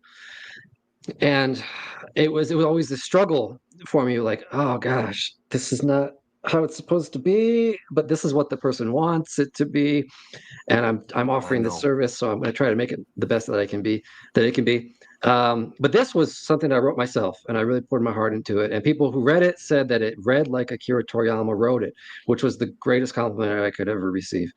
That is a And great compliment. Yeah, unfortunately, it's either dead or it's on life support. It's something, yeah, because like when that, I want to get to Toriyama's passing actually to go into a little bit more detail on that. We have like four more super chats left. But what I was Okay. going to say was, I every time somebody asks me about live action Dragon Ball, I'm always like, nope, because purely because I don't trust Hollywood. Because Mm, because here's what I worry about. Even if you were put on even if they said we're going to use Derek's script, let's say they said we're going to go ahead and green light Derek's scripts. The problem is, and I know this because I have friends in Hollywood. That's how I was able to get the Matrix leaks and the other things from people. I talk to people in Hollywood. I don't just have Dragon Ball sources. And what they tell me, and this is something that you wouldn't know. I mean, you probably know this, but this is for the audience. What they would do is they would look at your script and say, let's take this out, this out, this out, this out, this out, this out. Let's put this in there for our political agenda. Let's put this character, let's make this character a woman. And they would yeah, do that. And then they would shave it, keep the writing credit being yours. It comes out. People say, Derek, what is this bullshit? And you're like, that's not the script that I submitted. You know how many times yeah. that's happened to movies, bro? Oh, countless, countless. And there are screenplay writers who submitted a script, they got paid, and then they were off limits. They weren't allowed to influence it anymore. And then the movie comes out, and it's nothing like what they wrote. And some of them have even said, "I don't want to be associated with this film. Please remove my name from the credits." That's how bad it can be with producers. And they do try to change things. Like one of the scripts I got for this consultant work was um, they changed Kami into Michelle Yeoh. They said it has to be Michelle, played by Michelle Yeoh from Crouching Tiger, Hidden Dragon, What? because yeah, and Kami also fused with Oob and uh, Oob? I can't remember. It was so confusing, Why the and fuck I'm is like, Oob even in this story right now? that's yeah. It was. I was gobsmacked, and then I laugh about it, and then I'm like, how do I work with this and save it? And that's the kind of things that they do. And I also was the screenplay writer for Dragon Ball Z Light of Hope, which was the first fan film for live action DBZ that actually paid respect to the source material. And even that got changed. This is fake news. I've debunked it maybe 10,000 times. This is fake news. I'm tired of debunking it. 10,000 times I've debunked this. It's fake fucking news. Stop falling for bullshit on Instagram and Facebook. It's fake. I'm sorry, Derek. Go ahead. I That's hate, okay. dude. The Disney is owns Dragon Ball shit brings my piss to a boil because how many Yeah. times do I have to scream into the ether that it's bullshit? How many times, Yeah. bro? Well, I don't know, a million, I guess. I know for a fact that it's not owned by Disney. So I'm I know not for gonna a tell fact you that's not either. yeah, well, I guess we just have to keep saying it. It's some dickhead on Instagram or some fucknut with a Facebook page puts it out there, and then everybody believes it without Yeah, and thinking for with two with seconds. with AI now, they just post some AI generated artwork or I whatever, saw and then that. they're like, oh, it must be real, and people share it. That's what social media is. They just want that emotional stimulation, and then they like it and share it, comment, move on, and they don't dig any deeper into it, which is a real shame. It's a shame. All right, let's go through these quickly. Okay, Xavier says casual DBZ fans don't know Yamcha and Tien have a W on Goku. That's true. He also says original DB should be how cool Roshi and Yajirobe are. Well, that's part of it. I think the biggest character that suffers if you don't watch original Dragon Ball is Tenshin Han. Tenshin Han's entire story from the 22nd tournament to the 23rd is incredible. He's the number 2 main character in the Piccolo arc behind Goku. He suffers the most. If you people who say that Tien's a jobber and shit, like I know you didn't watch the original Dragon Ball because he was an important part of that story. Hmm. Yeah, and his entire story is symbolic about light and dark and this process of enlightening under the Crane Hermit, Suru-Senin, and then enlightening to Master Roshi, the Kame Senin. and opening up his mind and opening up his third eye and seeing the light. And there's so much that Toriyama does underneath the surface level that it's a really powerful arc. And He's a great character. it's also the rival schools thing, which we've Hmm. seen play out in so many Hong Kong films, including, and this is an American film, The Karate Kid, Bloodsport, and now Cobra Kai. Cobra Kai is my favorite anime besides Dragon Ball, even though it's a live action show, because it's Yeah. literally the 22nd tournament just with teenage love angst. So Xavier says, I saw Kai at 7, GT at 10, then DB and Z at 12. So that's kind of a weird order to see things. Mm. I can tell you're very young because I was 25 when Kai came out. So, all right. Air Dog says, do Super Saiyan 2 and 3 have grades like SS1 does? No, that's never been revealed. So I would assume not. Refrigeration Devil, Vegeta will be NXT Destroyer after Beerus. Oh, the next Destroyer. I'm talking about NXT like WWE. People seem to think that. I don't think Vegeta's going to leave his family behind to become a god of destruction. At least not for anything more than maybe a few weeks. He's not going to leave Bulma Mm. and Trunks behind. Not this Vegeta. Uso Toasty says, hey, Geekdom, do you think Vegeta's 3 hair will change back to the normal design when he becomes an adult again? I don't know. It's possible. I don't know. Derek, do you have anything to say on that? No. Okay, I know. No. I know. I'm going to get the Toriyama talk here in just a moment. I want to get these last out of here. JD's got 2 more. Derek and Geekdom, what kind of lore mythology do you hope to see revealed, expanded on in Daima and going forward? I hope we get more lore expansion of the other world, its karmic mechanisms and realms. For me, I think they've already done a lot with just the demon realm. They've changed a lot of what we previously thought. The origin of the demon realm has changed. The origin of the multiverse has changed. At no point did Toriyama ever hint that the demon realm was as important as we found out now in Daima. So I think there's plenty of lore to go around. My lore question is, okay, if Rymus created the multiverse, who created the demon realm? Who is the ultimate god above all? And Mm. obviously, in the meta sense, it's Toriyama, but is it an in-universe character? That's mine. What's yours? It comes back to Journey to the West. There's still so much lore from that to inject into the series. And I think you're talking about higher level deities, it keeps going up and up and up. Yes. In Buddhism and Taoism, the highest level of the 3 realms is the Jade Emperor. And there's we had kind of had that figure with Zeno Sama, but now there's even like a higher level than that. And then beyond that are Buddhas. So, and Taos, right? So this is something that still we haven't reached. We haven't reached peak deity. There's always another one. And that's true in the Buddhist and Taoist sense as well. There's always a higher level.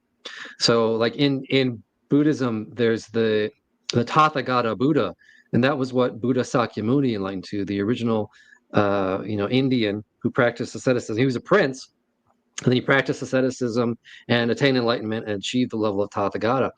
But there are even higher levels than that. And there's just so much more for Goku and Vegeta and other characters to rise up and experience. So I like to see some stuff like that. And at the end of Journey to the West, it's a story of enlightenment, and the main characters attain, immortality. That's something that hasn't happened with Goku, and I don't know if it ever will. Like Goku was offered the opportunity to become Kami. Kami said, "You are the best fit for this. You have earned this honor, and I'd like you to be the Kami of Earth." And Goku said, "No, I don't want to do that. That sounds really boring." Yes. Uh, Very you in know, I character for Goku.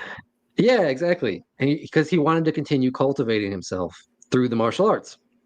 So if he became a deity, what would he do all day? He would just stand there and observe other people, and their behaviors. He wouldn't be in the action, which is where Goku wants to be.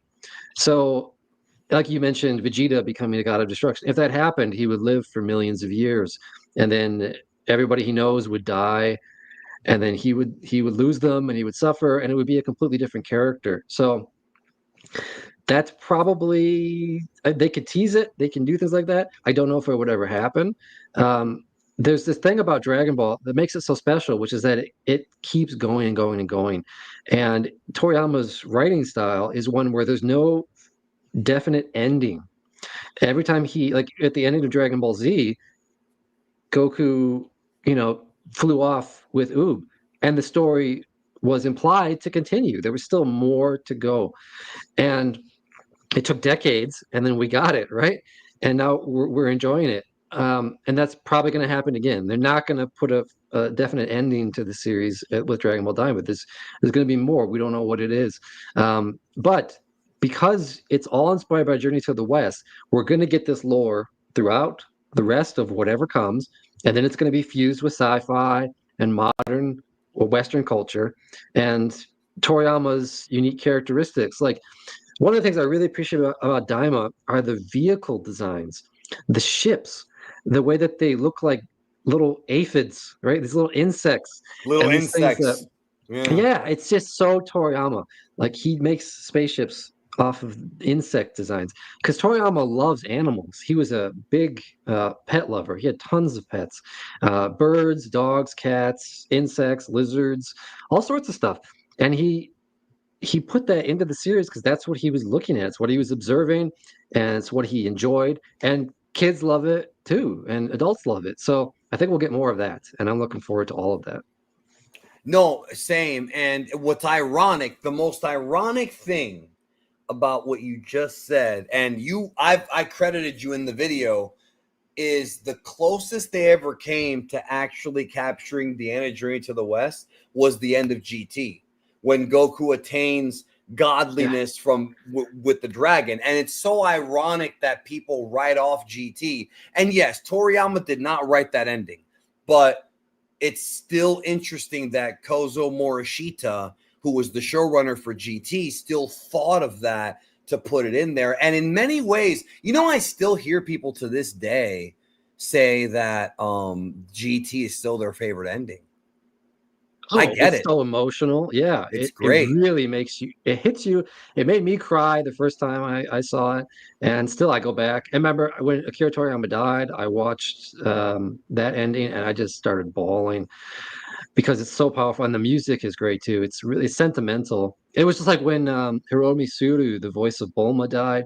I went back and I watched the ending to Dragon Ball.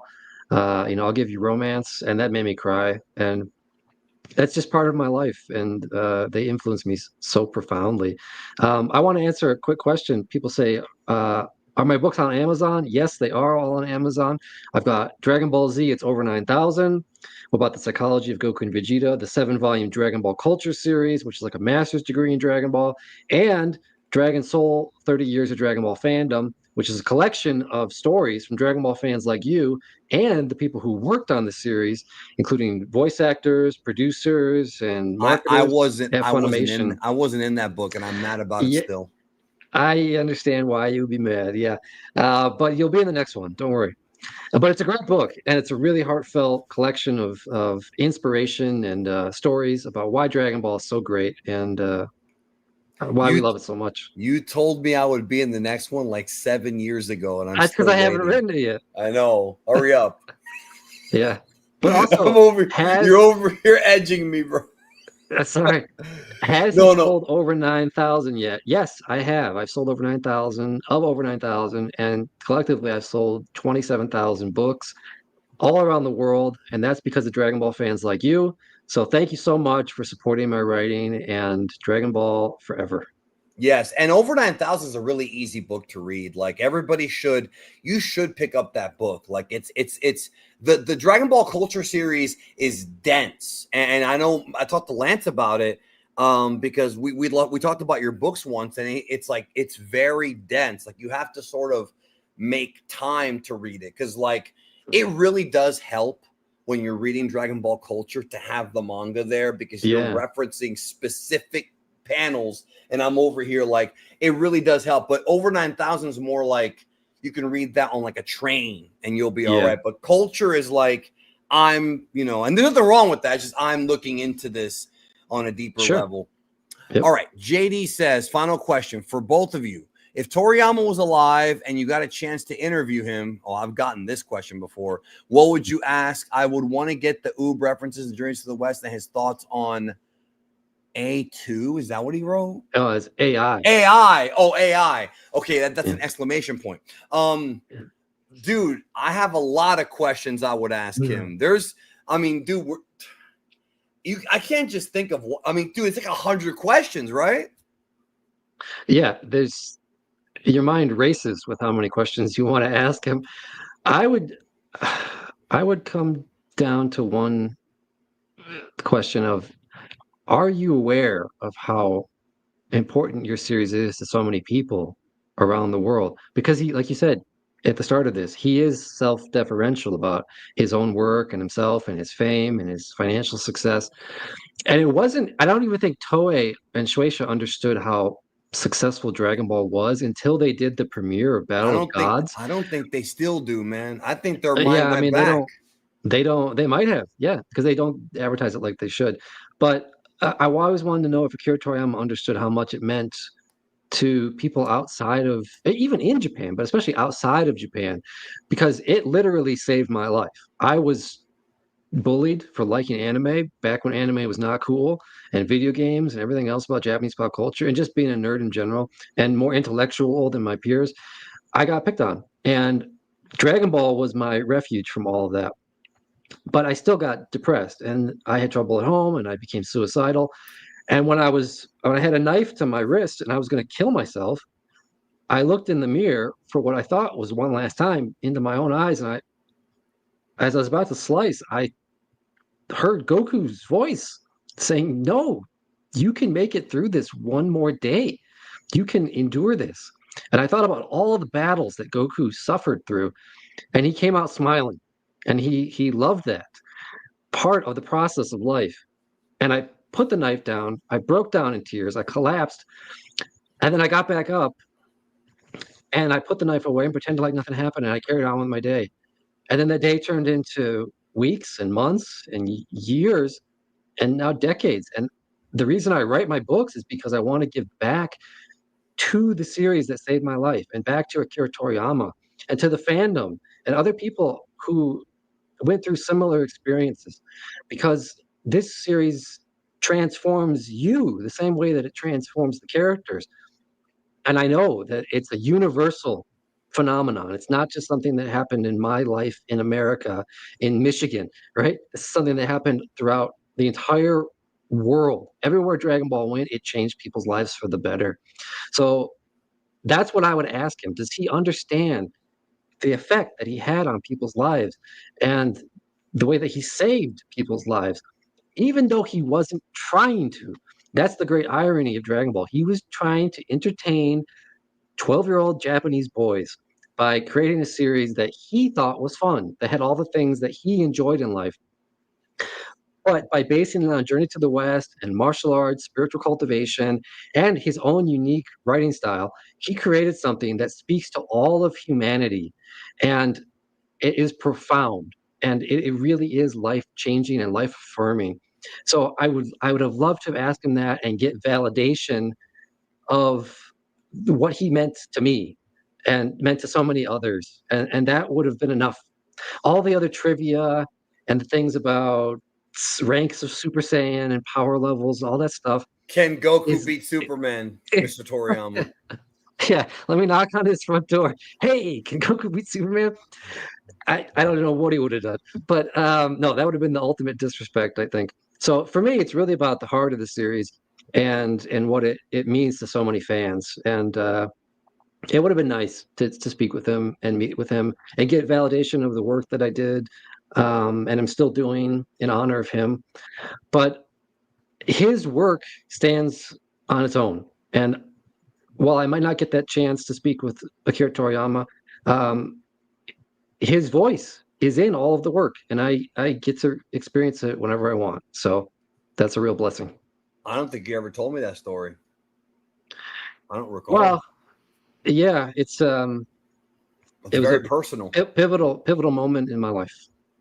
Well, I'm glad you didn't go through with it, man, because that, there's a lot of things that's worth living for, and I think, I'm just gonna say this. I think that a lot of guys, girls too, but I think a lot of guys contemplate that at least once in their life. Like, there's Mm. everybody, a lot of people go through. Like, you're not the only one, and I'm glad that you didn't. And I actually want to ask you more about Toriyama's passing. We have two more super chats, but I'm going to hold off until I want to get to the main event topic here, which is, I really want to talk to you about this.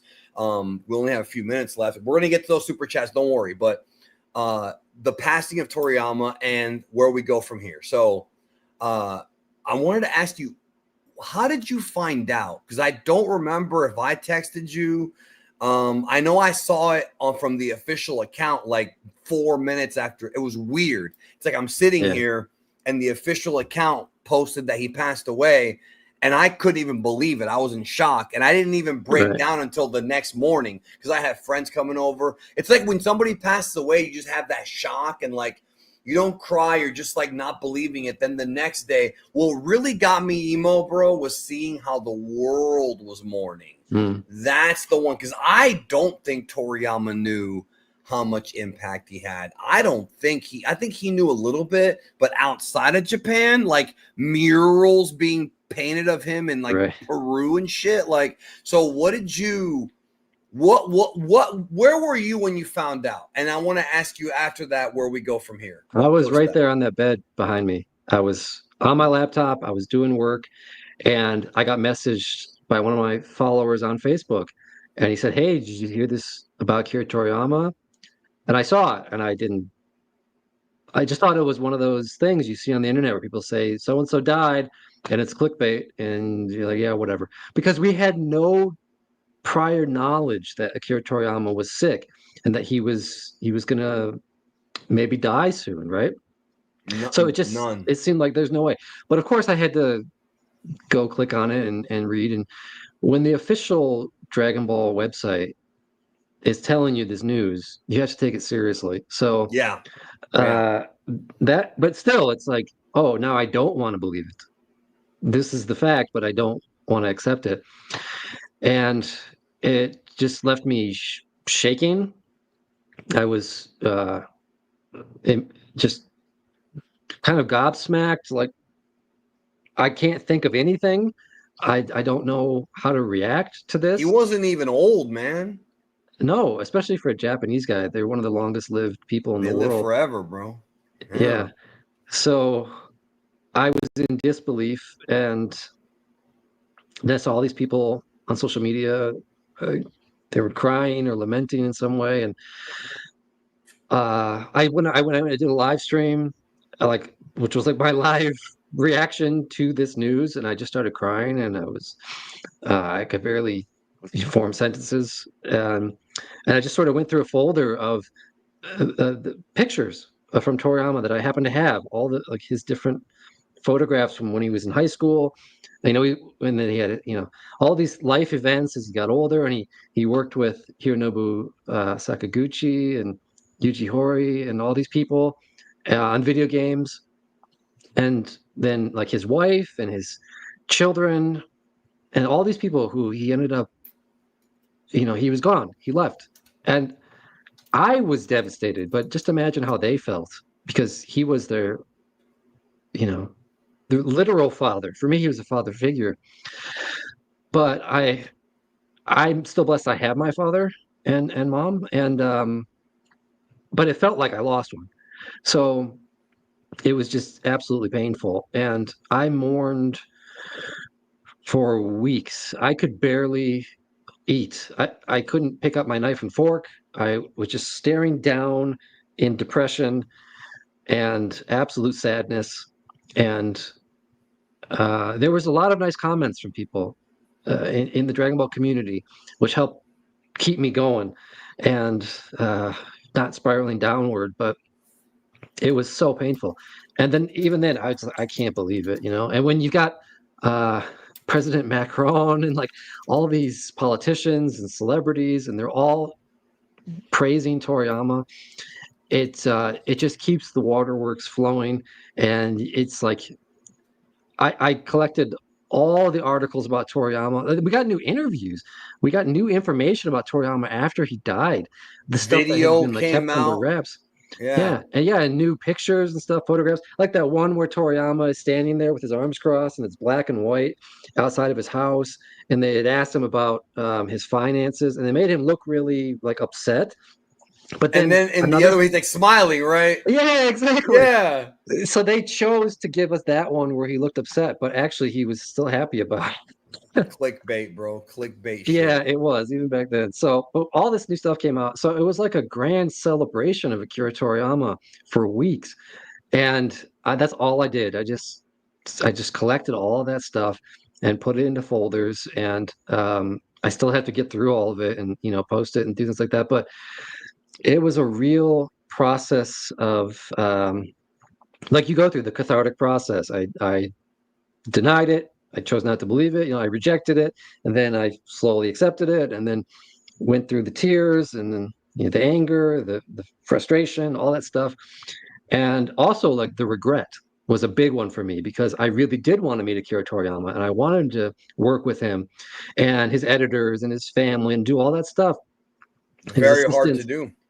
Yeah, it's extremely hard to do. Nobody's ever really done it, right? So, but I thought I've dedicated my life to this. This is what I wanted. This is the path I'm going down. And then he's just like, oh, he's dead. But you missed your chance. Your time's gone. Like, oh, okay. Well, I failed. I failed to do No, what I you wanted didn't. to You do. did not fail. You know That's you how it did. felt, though. It felt Yeah. like I didn't prioritize it enough. I didn't make enough money. I didn't go to Japan. I didn't knock on his door. I didn't even ship a box of books to Japan to his address. So with a note, I didn't do any of that because I was Yeah, but afraid. you didn't You have the know, Japanese translations yet. Like obviously right? there's you're think I know what you're thinking. You're doing because when you lose somebody, you go through that process where you feel that Right. guilt, but you know damn well that there was nothing you could have done. I mean, you weren't in charge of his brain. You weren't God. Right. What could Right. you do? I Nothing. understand where you're coming from though. Yeah. But yeah, so that's what I felt. And then now, it took months to finally stabilize. And then, like, my 2024 was not a good year in terms of productivity and my overall mental well-being. But now I'm at a place where I've finally accepted it, and I'm reorganizing. I'm getting back on track, and I've got a lot of big plans for the next year. So, um, I'm still doing what I love doing, and I'm grateful to Toriyama for that. Yeah, I am in the same boat as you. It was weird, but I did really get it. I got emotional at the outpouring from all these different countries like cuz people seem to think that and I have a friend of mine who's very ignorant and he says that Dragon Ball is a niche. Now, he's not necessarily wrong, but Dragon Ball is mainstream. And if anything proved it, it was Toriyama's passing because I was around when Stan Lee passed away. And that guy's definitely a legend like Toriyama is. And he didn't get this outpouring, maybe because he was already an older guy. But it's one of those things where, like, it hit me. It didn't hit me right away. It took time. But the fact that everybody was sort of like, no matter what kind of fan you are, no matter what you've seen or haven't seen or played or whatever, it did feel like everyone was on the same page for once. And that's super rare. I mean, that's super rare. Yeah. Now, I want to ask you about the future. So I did a video called Dragon Ball Without the Future of Dragon Ball Without Toriyama. Now, I want everybody to watch the video, but I will summarize one point that I made in the video. And this is purely based on the creative side of things. Akio and Toyotaro have both intimated there will be more stuff coming. I've discussed this rumor of a Dragon Ball movie that was supposed to be in production. As of right now, and I've done videos on this already, there's no update on that because I was told that Daima's story is going to factor into a future super arc, but that's before Toriyama passed away. Just like what happened with you and Viz, I don't think we don't even know what's really going on over there. Like, we don't know what they're working on. Like, we just don't know. There's rumors and guesses, but nothing confirmed, nothing concrete. And what I said in the video was Toyotaro has his pros and his cons. But the one thing that Toriyama has above all, very much like George Lucas, is that he was sort of this incredible visionary. Even if Toriyama stories had logic holes and things like that, plot holes, he's such a creative ass dude that every time something new would come, just his designs are like fascinating. Just like his lore, right? And with him gone, I just don't know if Toyotaro is ever going to be as do you get what I mean? Like a world builder. Like Toriyama created a multiverse, and it's almost like all in his head, you know. And I just don't know if Toyotaro or Akira can ever really capture that magic. I have my concerns as well. A lot of Toyotaro's ideas came from fans, including from Dragon Ball AF. You know, this fan And fiction. Akio pushed for Gohan to be the main character, bring back Broly. That was all business decisions based on the popularity of the characters. Right. So can they create something new? Can it feel like Akira Toriyama's work, or will it feel like a different author is writing it? I don't That's my know. concern. Yeah, I really don't know. Toyotaro's got the art style. I mean, it's a little different, but it's good. So, can he do the writing though? That's what made Toriyama so amazing. Is people give him so much credit for the artwork, but they don't realize he was genius when it came to writing as well. And it had to be controlled by his editors, right? Because Toriyama was a contrarian who always liked to give the opposite of what people actually like. But by presenting that and then having it like sort of like here's the raw idea, and then his editors would say, okay, now let's compress that or mold it into something that people are going to like more. It became a worldwide phenomenon. So that's kind of what he needed, and Toyotaro might need that as well. It's just a question of what kind of creative ideas does Toyotaro have to begin with, and we don't know. Unless it's Yeah, taking man. stuff from Dragon Ball AF, right? Yeah, we still Or don't know, taking so we're gonna have he to see. could take he can take stuff that Toriyama's already done and like kind of create villains that are similar, but the shit with the demon realm, like the fact that the demon realm is made up of three different worlds, the fact that there's three Dragon Balls all guarded by three Tamagami, all these things is all like it's not like the first time things like this have happened in fiction, but it's still with a Toriyama twist. Everything's with a Toriyama twist. And without him around, like I've said this before, as a businessman whose career it is to cover Dragon Ball, I obviously would be okay with more stories coming. But as Danny, the fan of Dragon Ball, I wouldn't be against it just ending here, but it can't just end here because we still got the Black Frieza story that's unresolved. So Yeah, right. there's just a lot. There's so many mysteries right now, and we genuinely don't know what's gonna happen.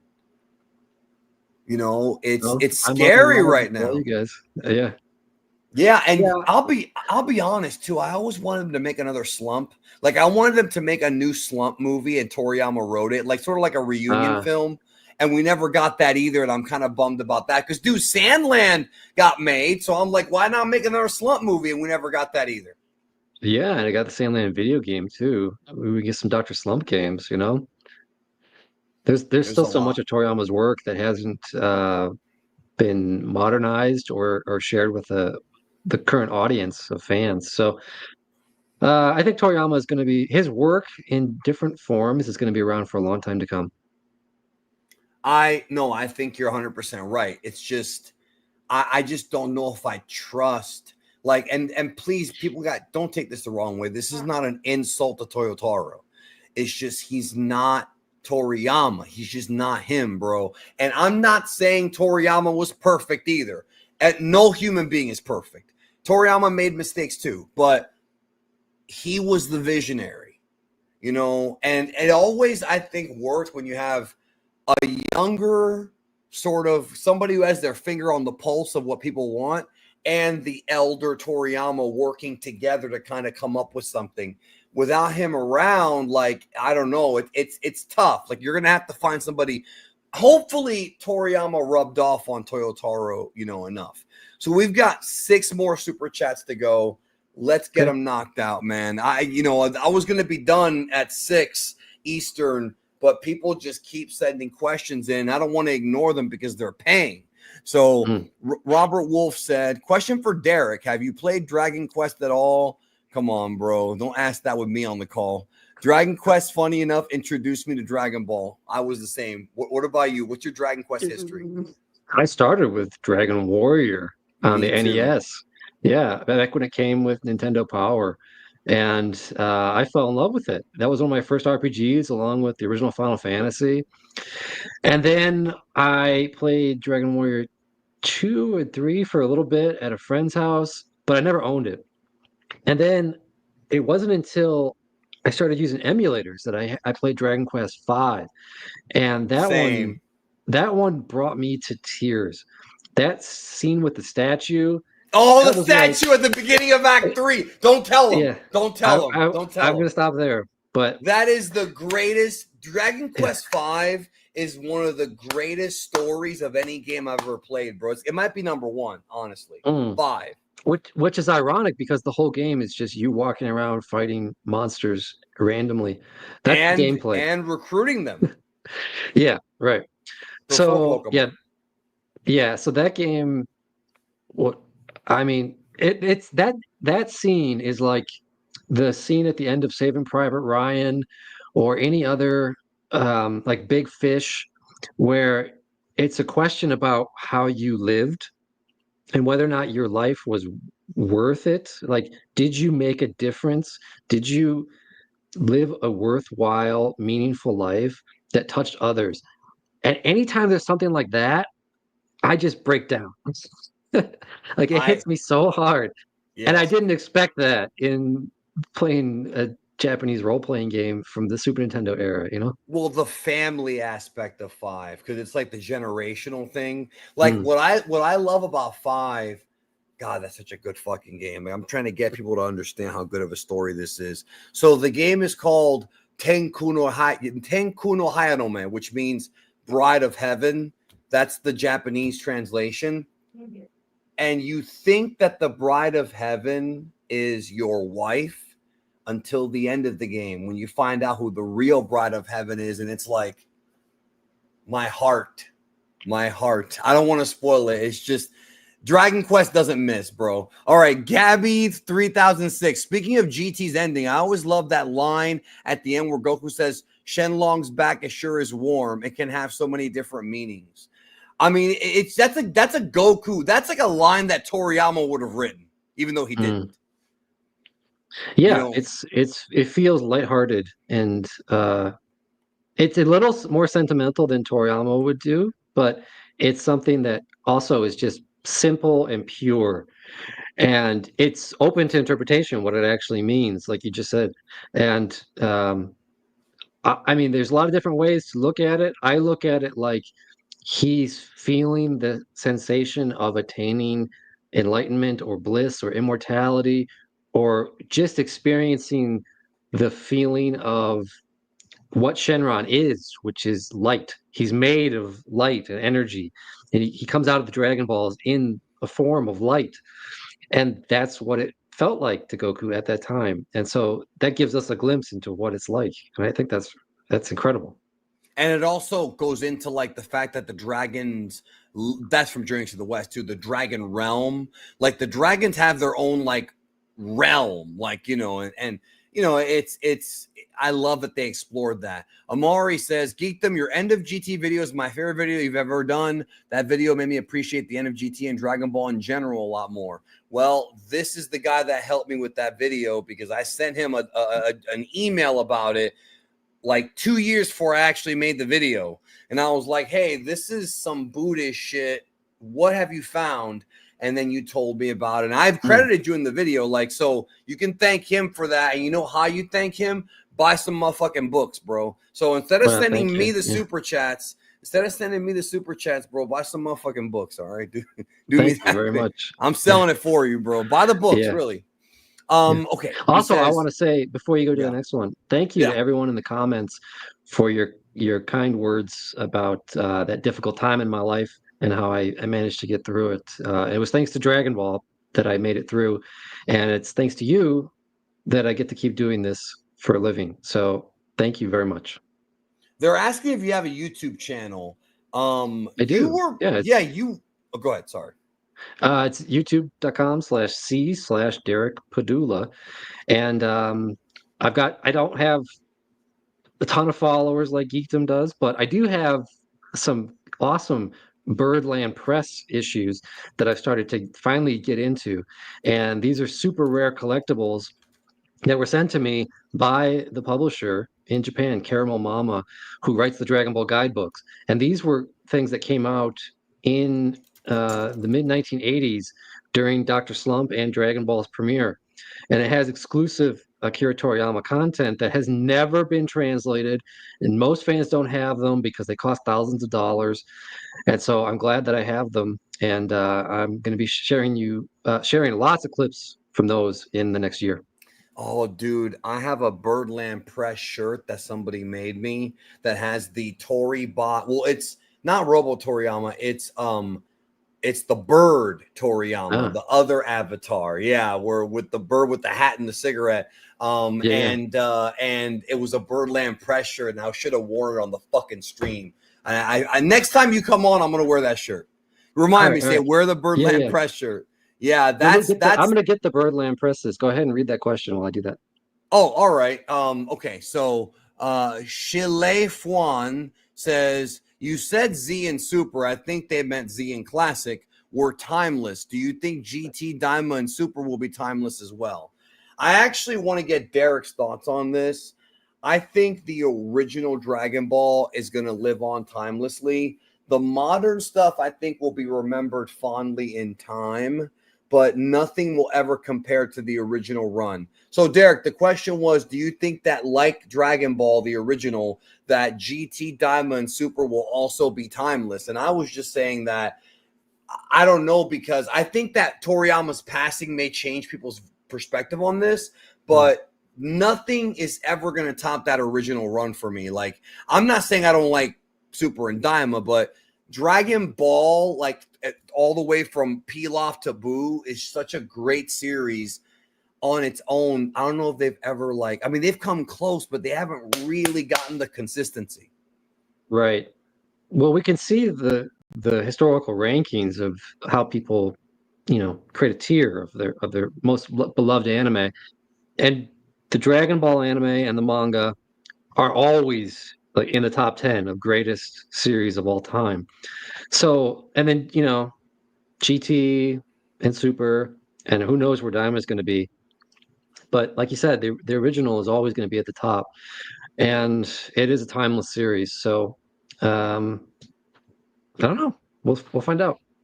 All right, this is the last super chat here from Amari. He says, also, your video on the history of Piccolo video was one of my favorite videos as well. It's a shame that those types of videos don't get many views as they should get, in my opinion. Well, that one got fucked by the algorithm because there wasn't that much interest in Dragon Ball at the time, because there was no, remember, that was during the superhero retelling. But the good news is that that video did pick up on views. It's one of those what they call evergreen videos. It doesn't do well right away, but in time, as people look for more information about Piccolo, it did pick up in views. Like the history of the androids video was an hour-long fucking video, and it first dropped, and it did like 9,000 views in a day, and I was like, oh my God, I worked so hard on this, and then it got to 100K in time. Sometimes that happens, man. It's just, you hope for the best. So do you have Birdland Press? Yeah, they're right here. So let me bring this collection up here. This is the Dragon. This is like the Toriyama fan club, basically.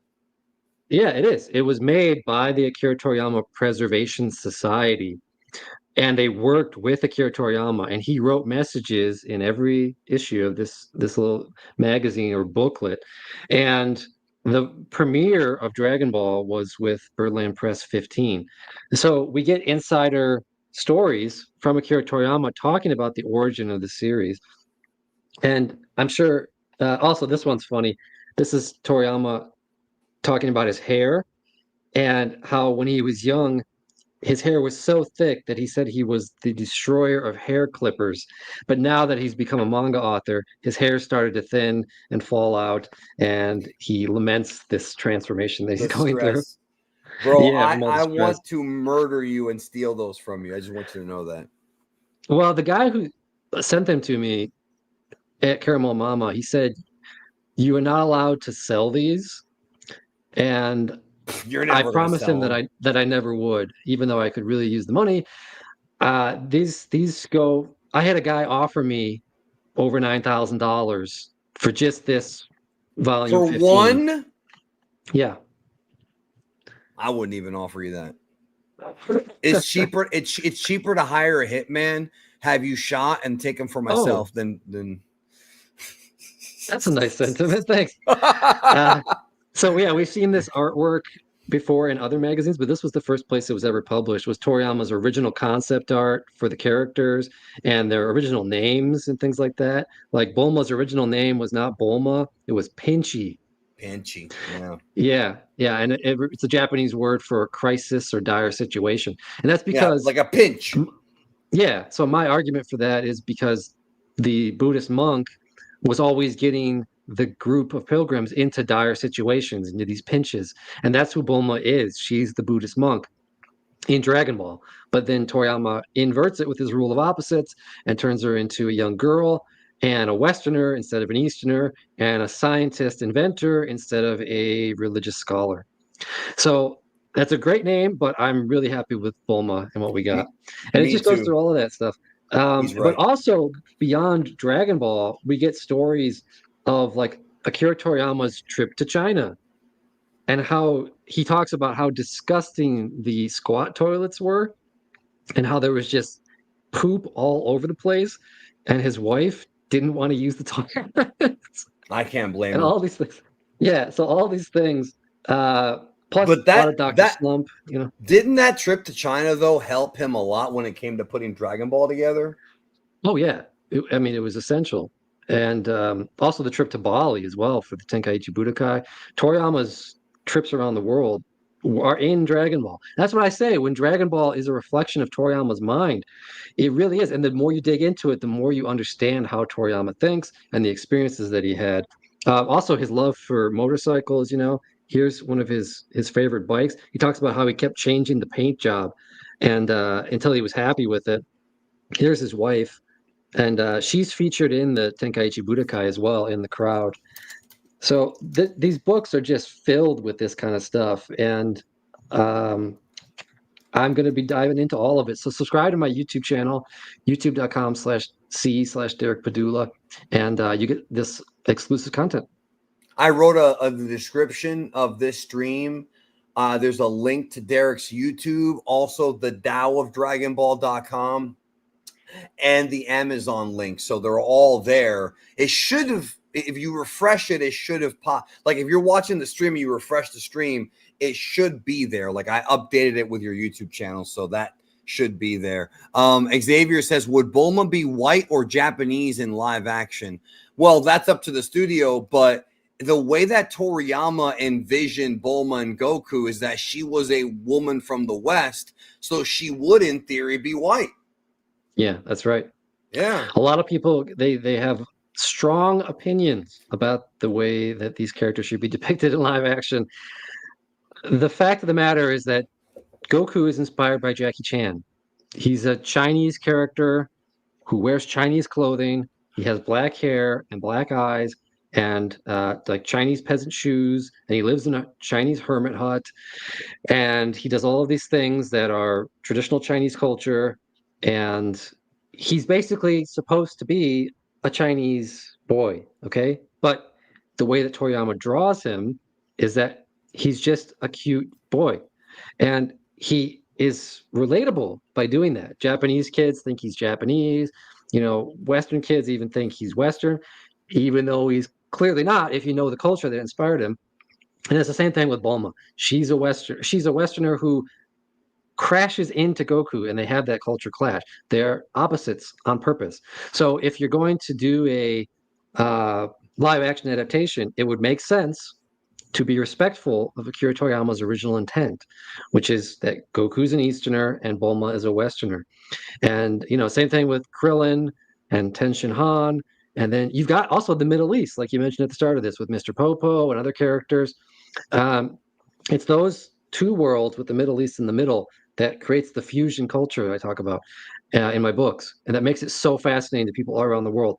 So if you just chose to ignore all of that, you are being very disrespectful to Akira Toriyama. And that's one of the important things if you're going to do a live action series, especially if Hollywood does it or anyone else. They need to have an expert on hand who understands what Akira Toriyama intended with his work. Because otherwise, you get whitewashed. You get something like literally whitewashed. You get all these white characters. Literally. Yep. Yeah. Yep. Yeah. And so you really got to pay attention to these things. And like we talked about earlier, if they have somebody on hand who actually has studied Toriyama and studied the East, like yourself or even Jordan or even myself, they got to not just say, fuck this guy, we're going to do what we want, because they love to do that. They have to actually shut up and listen, because what they'll do, bro, is they'll we can say, okay, Goku should be Chinese. And then they'll say, well, we did a focus group and we noticed that American kids relate more to Americans. So we're just going to make them American. It's just the corporations. I'm very anti-corporation because of shit like that. It's never about purity anymore. It's always about, everything, the list we have to check off. We have to appeal to all these groups. And it's it hurts the integrity of the story. Yeah, that's the real question is where are you going to set this series? What time period is it? Are you going to be respectful of the fact that it was made in the 1980s? Or are you going to modernize it? Are you going to put all this modern ideas into this? Or are you going to be true to Toriyama's original intent?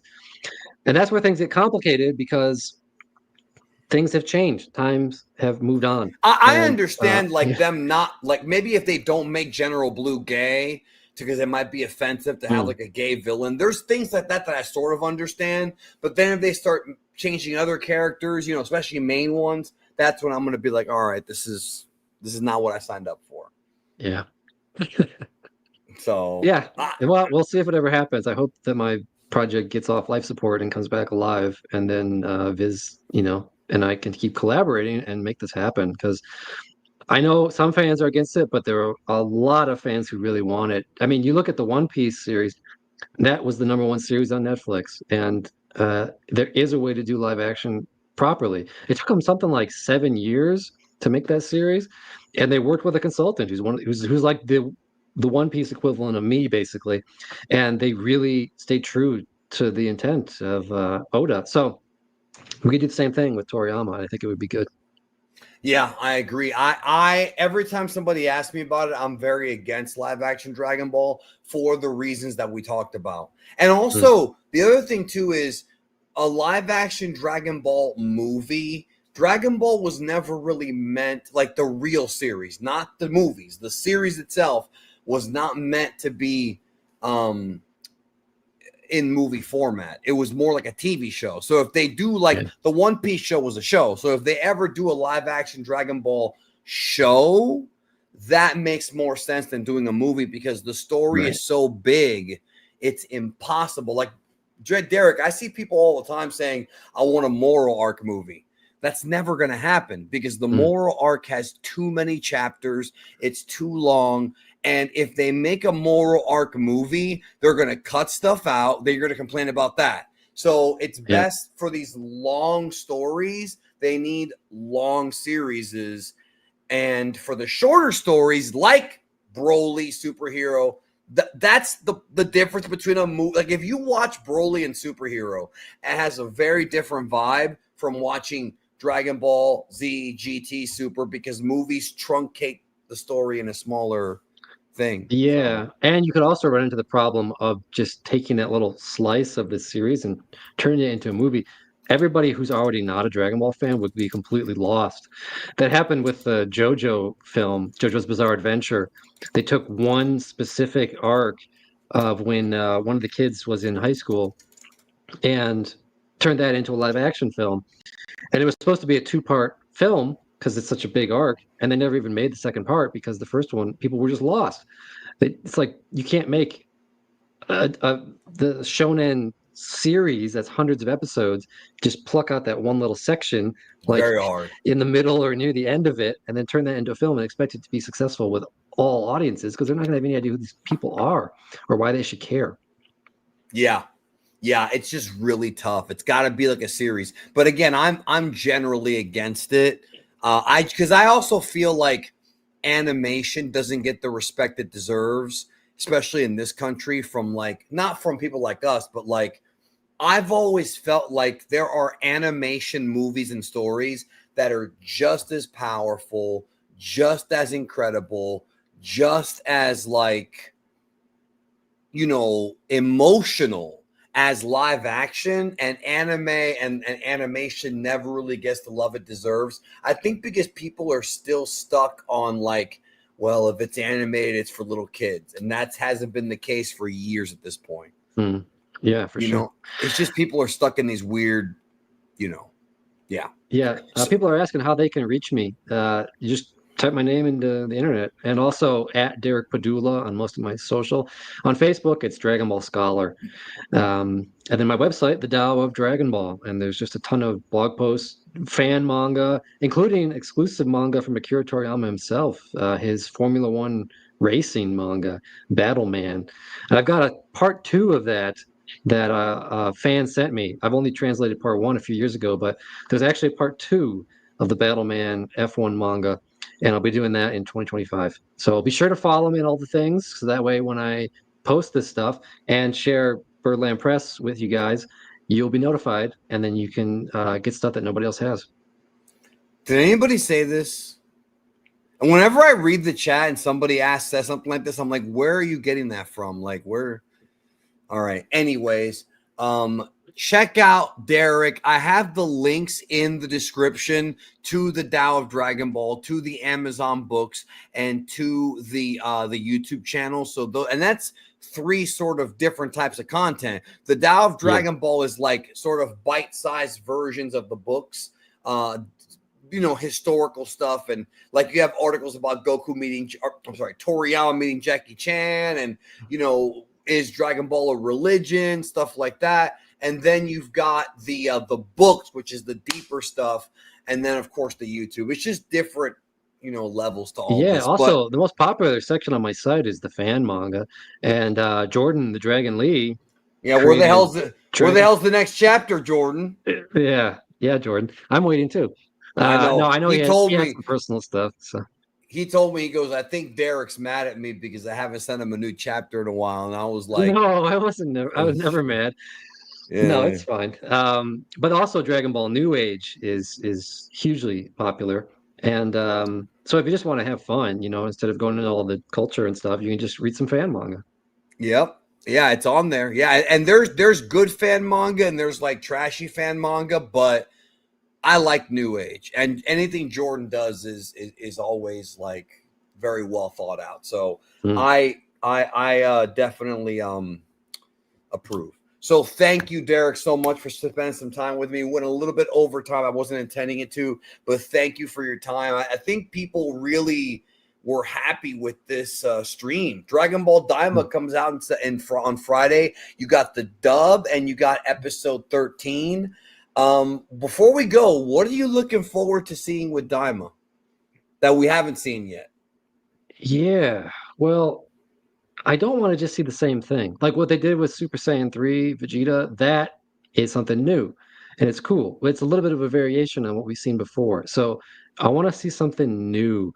It piqued my interest when they started talking about the demonic third eye, and this culture that's what I'm thinking we hadn't too. heard before. Yeah, like I want to see whatever that's going to be.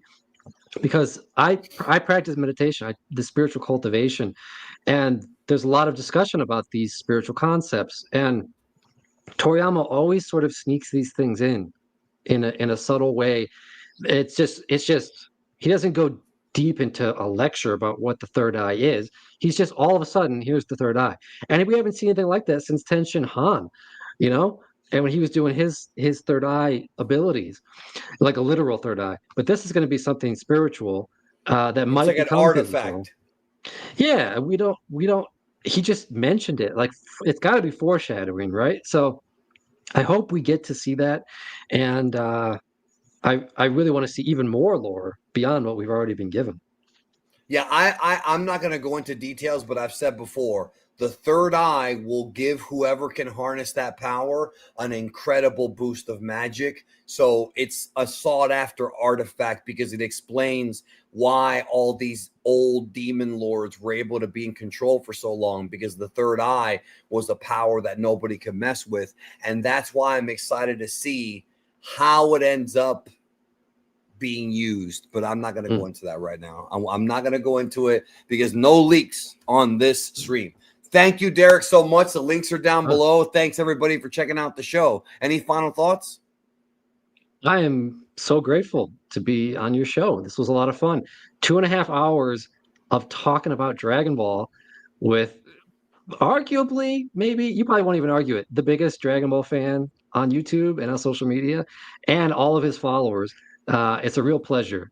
Now, let me add to it. The greatest Dragon Ball YouTuber, the most handsome. Lance is the prettiest, but I'm the most handsome. Oh, no doubt about that. Yeah, I told if you Lance put a that. bow in your hair, you might compete. I don't know. No, Lance has the perfect hair. We got one last super chat that just came in. I wouldn't doubt that they've been working on the super anime series, but are taking a while for better animation. What do you think? Okay. I said this literally in a video earlier this week. Right now, there's no super anime in production. I'm sorry. I'm not gonna lie to you. I'm not gonna bullshit you. You should know by now that we don't do that here on this channel. There's no super anime series in production. Whoever said that is bullshitting you. All this Daima information that I've been getting, that I've been 100% right about, was given to me by somebody who works at Toei. The project that they're working on now, that same person, is One Piece. There's no super anime coming. Now, is there a super movie in the works? Possibly, but that's in pre-production. Right now, nobody who worked on Daima is working on Dragon Ball. I'm just telling you the truth. I'm not going to BS you, because people, like, they get these ideas in their heads, Derek, and they start to get hyped up. And they start to, and then when it doesn't happen, they get disappointed. Oh man, I really want it. It's like with Daima. You know, speaking of Lance is at New York Comic Con, and he's in line with people who are subscribers of mine, and they're like, that Dragon Ball magic, that's a bunch of bullshit. It's gonna be the moral arc. And then it gets he told me the story, and then it gets revealed to be magic, and it's like, I didn't lie to you. Like, I'm not lying. Like, there's nothing. You're not going to get this. I'm not saying the super anime will never return. I'm saying don't wait for it. We'll see what happens with the manga, and maybe down the road a movie. But right now, just don't be that fan who's like, oh, I got to get more super. Look, everyone's like that. Everyone wants more Dragon Ball, but like, it's just not in the works. I mean, I don't mean to be so blunt about it, bro, but I just don't want people to get lied to, you know? Sure, yeah, you got to be honest. Even when we have connections, like I've got connections to Funimation, the voice actors, the Japanese voice actors, things like that, and publishers and stuff like that. They're not telling us, they don't want that information to get out. So, and if they did, they would ask us not to share it. So, we don't know. That's the basics of it. This is funny right here, but you also didn't know about Daima pre-production. Really. Go to the YouTube channel Geekdom 101. Go to the live section. Go back to November of 2022. November of 2022, and look at the stream I did about the web series, which wound up being this one.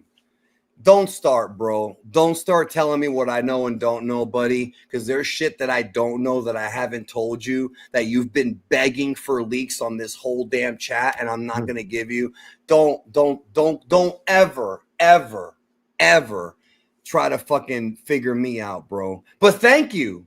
Thank you for your question. Anyways, no, I mean, for real, like, he can't sit there. This series, before it was even called Daima, we talked about there was a web series in development, and that's what this is. This was literally the web anime. It was supposed to be a streaming only thing, and then when Toriyama passed away, Fuji TV paid to have it aired. I don't know if we talked about that, you and I. No. I just know that there's some disconnect, to put it lightly, between Shueisha and Toei. And then, to put it lightly. Yeah. So Shueisha, people might not know that Shueisha and Toei are separate companies, first of all, and that they both sort of own the rights to Dragon Ball, but they don't, because it's actually Shueisha's, but it's actually Akira Toriyama's because of Bird Studio. And that's where things get really complicated. And Shueisha's manga sales are Shueisha's concern. Toei's anime viewership are Toei's concern, and they're both fighting for the same pie, right? And Akio's in there now. Yeah, exactly. And so there's a lot of big business decisions going on behind the scenes that we just aren't privy to. And it might, Toei might not have the rights to do the Moro arc and everything else because Shueisha doesn't want them to have it. That's literally because it. that hurts. It hurts manga sales. If people are watching anime, they're not reading manga, so they're going to keep selling Dragon Ball Super volumes so long as the anime isn't available, because people have the demand for it. They want to find out what happens next, right? So I think it could be a while until we get that anime. It all depends on their negotiations. And I do want to clarify one thing about what I said earlier. I'm not saying that they're not planning more stuff. I'm saying when we talk about production, like whether or not it's being worked on right now from the staff, like the animators, the writers, there's nothing outside of Daima, man. So it's at least for right now. If they are planning something, which I already covered this in the video with the movie rumors, I'm sure we'll find out sometime this year in 2025. But I think it's best not to just don't assume, man. Like, that's the issue, is that one thing I can't stand, Derek, is that people either take things I say out of context or they assume shit, and then they point the finger back at me when I've been very vocal about stop waiting for the super anime. If there's news on the super anime, it will come. Like, right. And it's been 5 years now. It's been 6 years, actually, because it ended in 2018. Like, I know people really want that Moro arc to get animated because they want to be able to play as those characters in the video games. Blame Shueisha. Don't blame me. Yeah. And honestly, the whole Shueisha thing, fighting over Toriyama's, like, over the rights of Dragon Ball, I think is somewhat disrespectful to the man, in my opinion, because it was Toriyama who told Akio, start your own company. So clearly he was okay. You know what I mean? Like, that's a whole other show, though. I'm keeping you longer than you could have been here. That's okay. I always like talking about Dragon Ball and hanging out with fans. So we could keep Me going too. for another 2.5 hours if you want. No, but I wouldn't mind bringing you back in the future to do another one of these. Sure. We could talk more about it. Yeah, because again, I am weary of your time.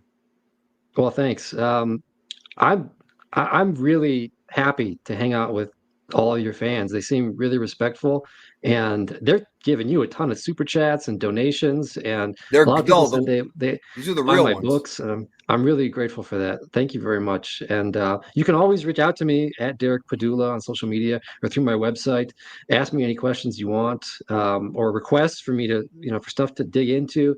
And I offer my consulting service if you have a fan project. So thank you so much. This was a lot of fun, and I'd love to do it again. Yes. Get the books, y'all. Get the books. Get the books. All right, I'm out. Derek's out. Take care. Have a good one. See you. Well, I'll see y'all this week. Because Daima's coming back, and I'll probably stream a couple times for fun. So I'm out.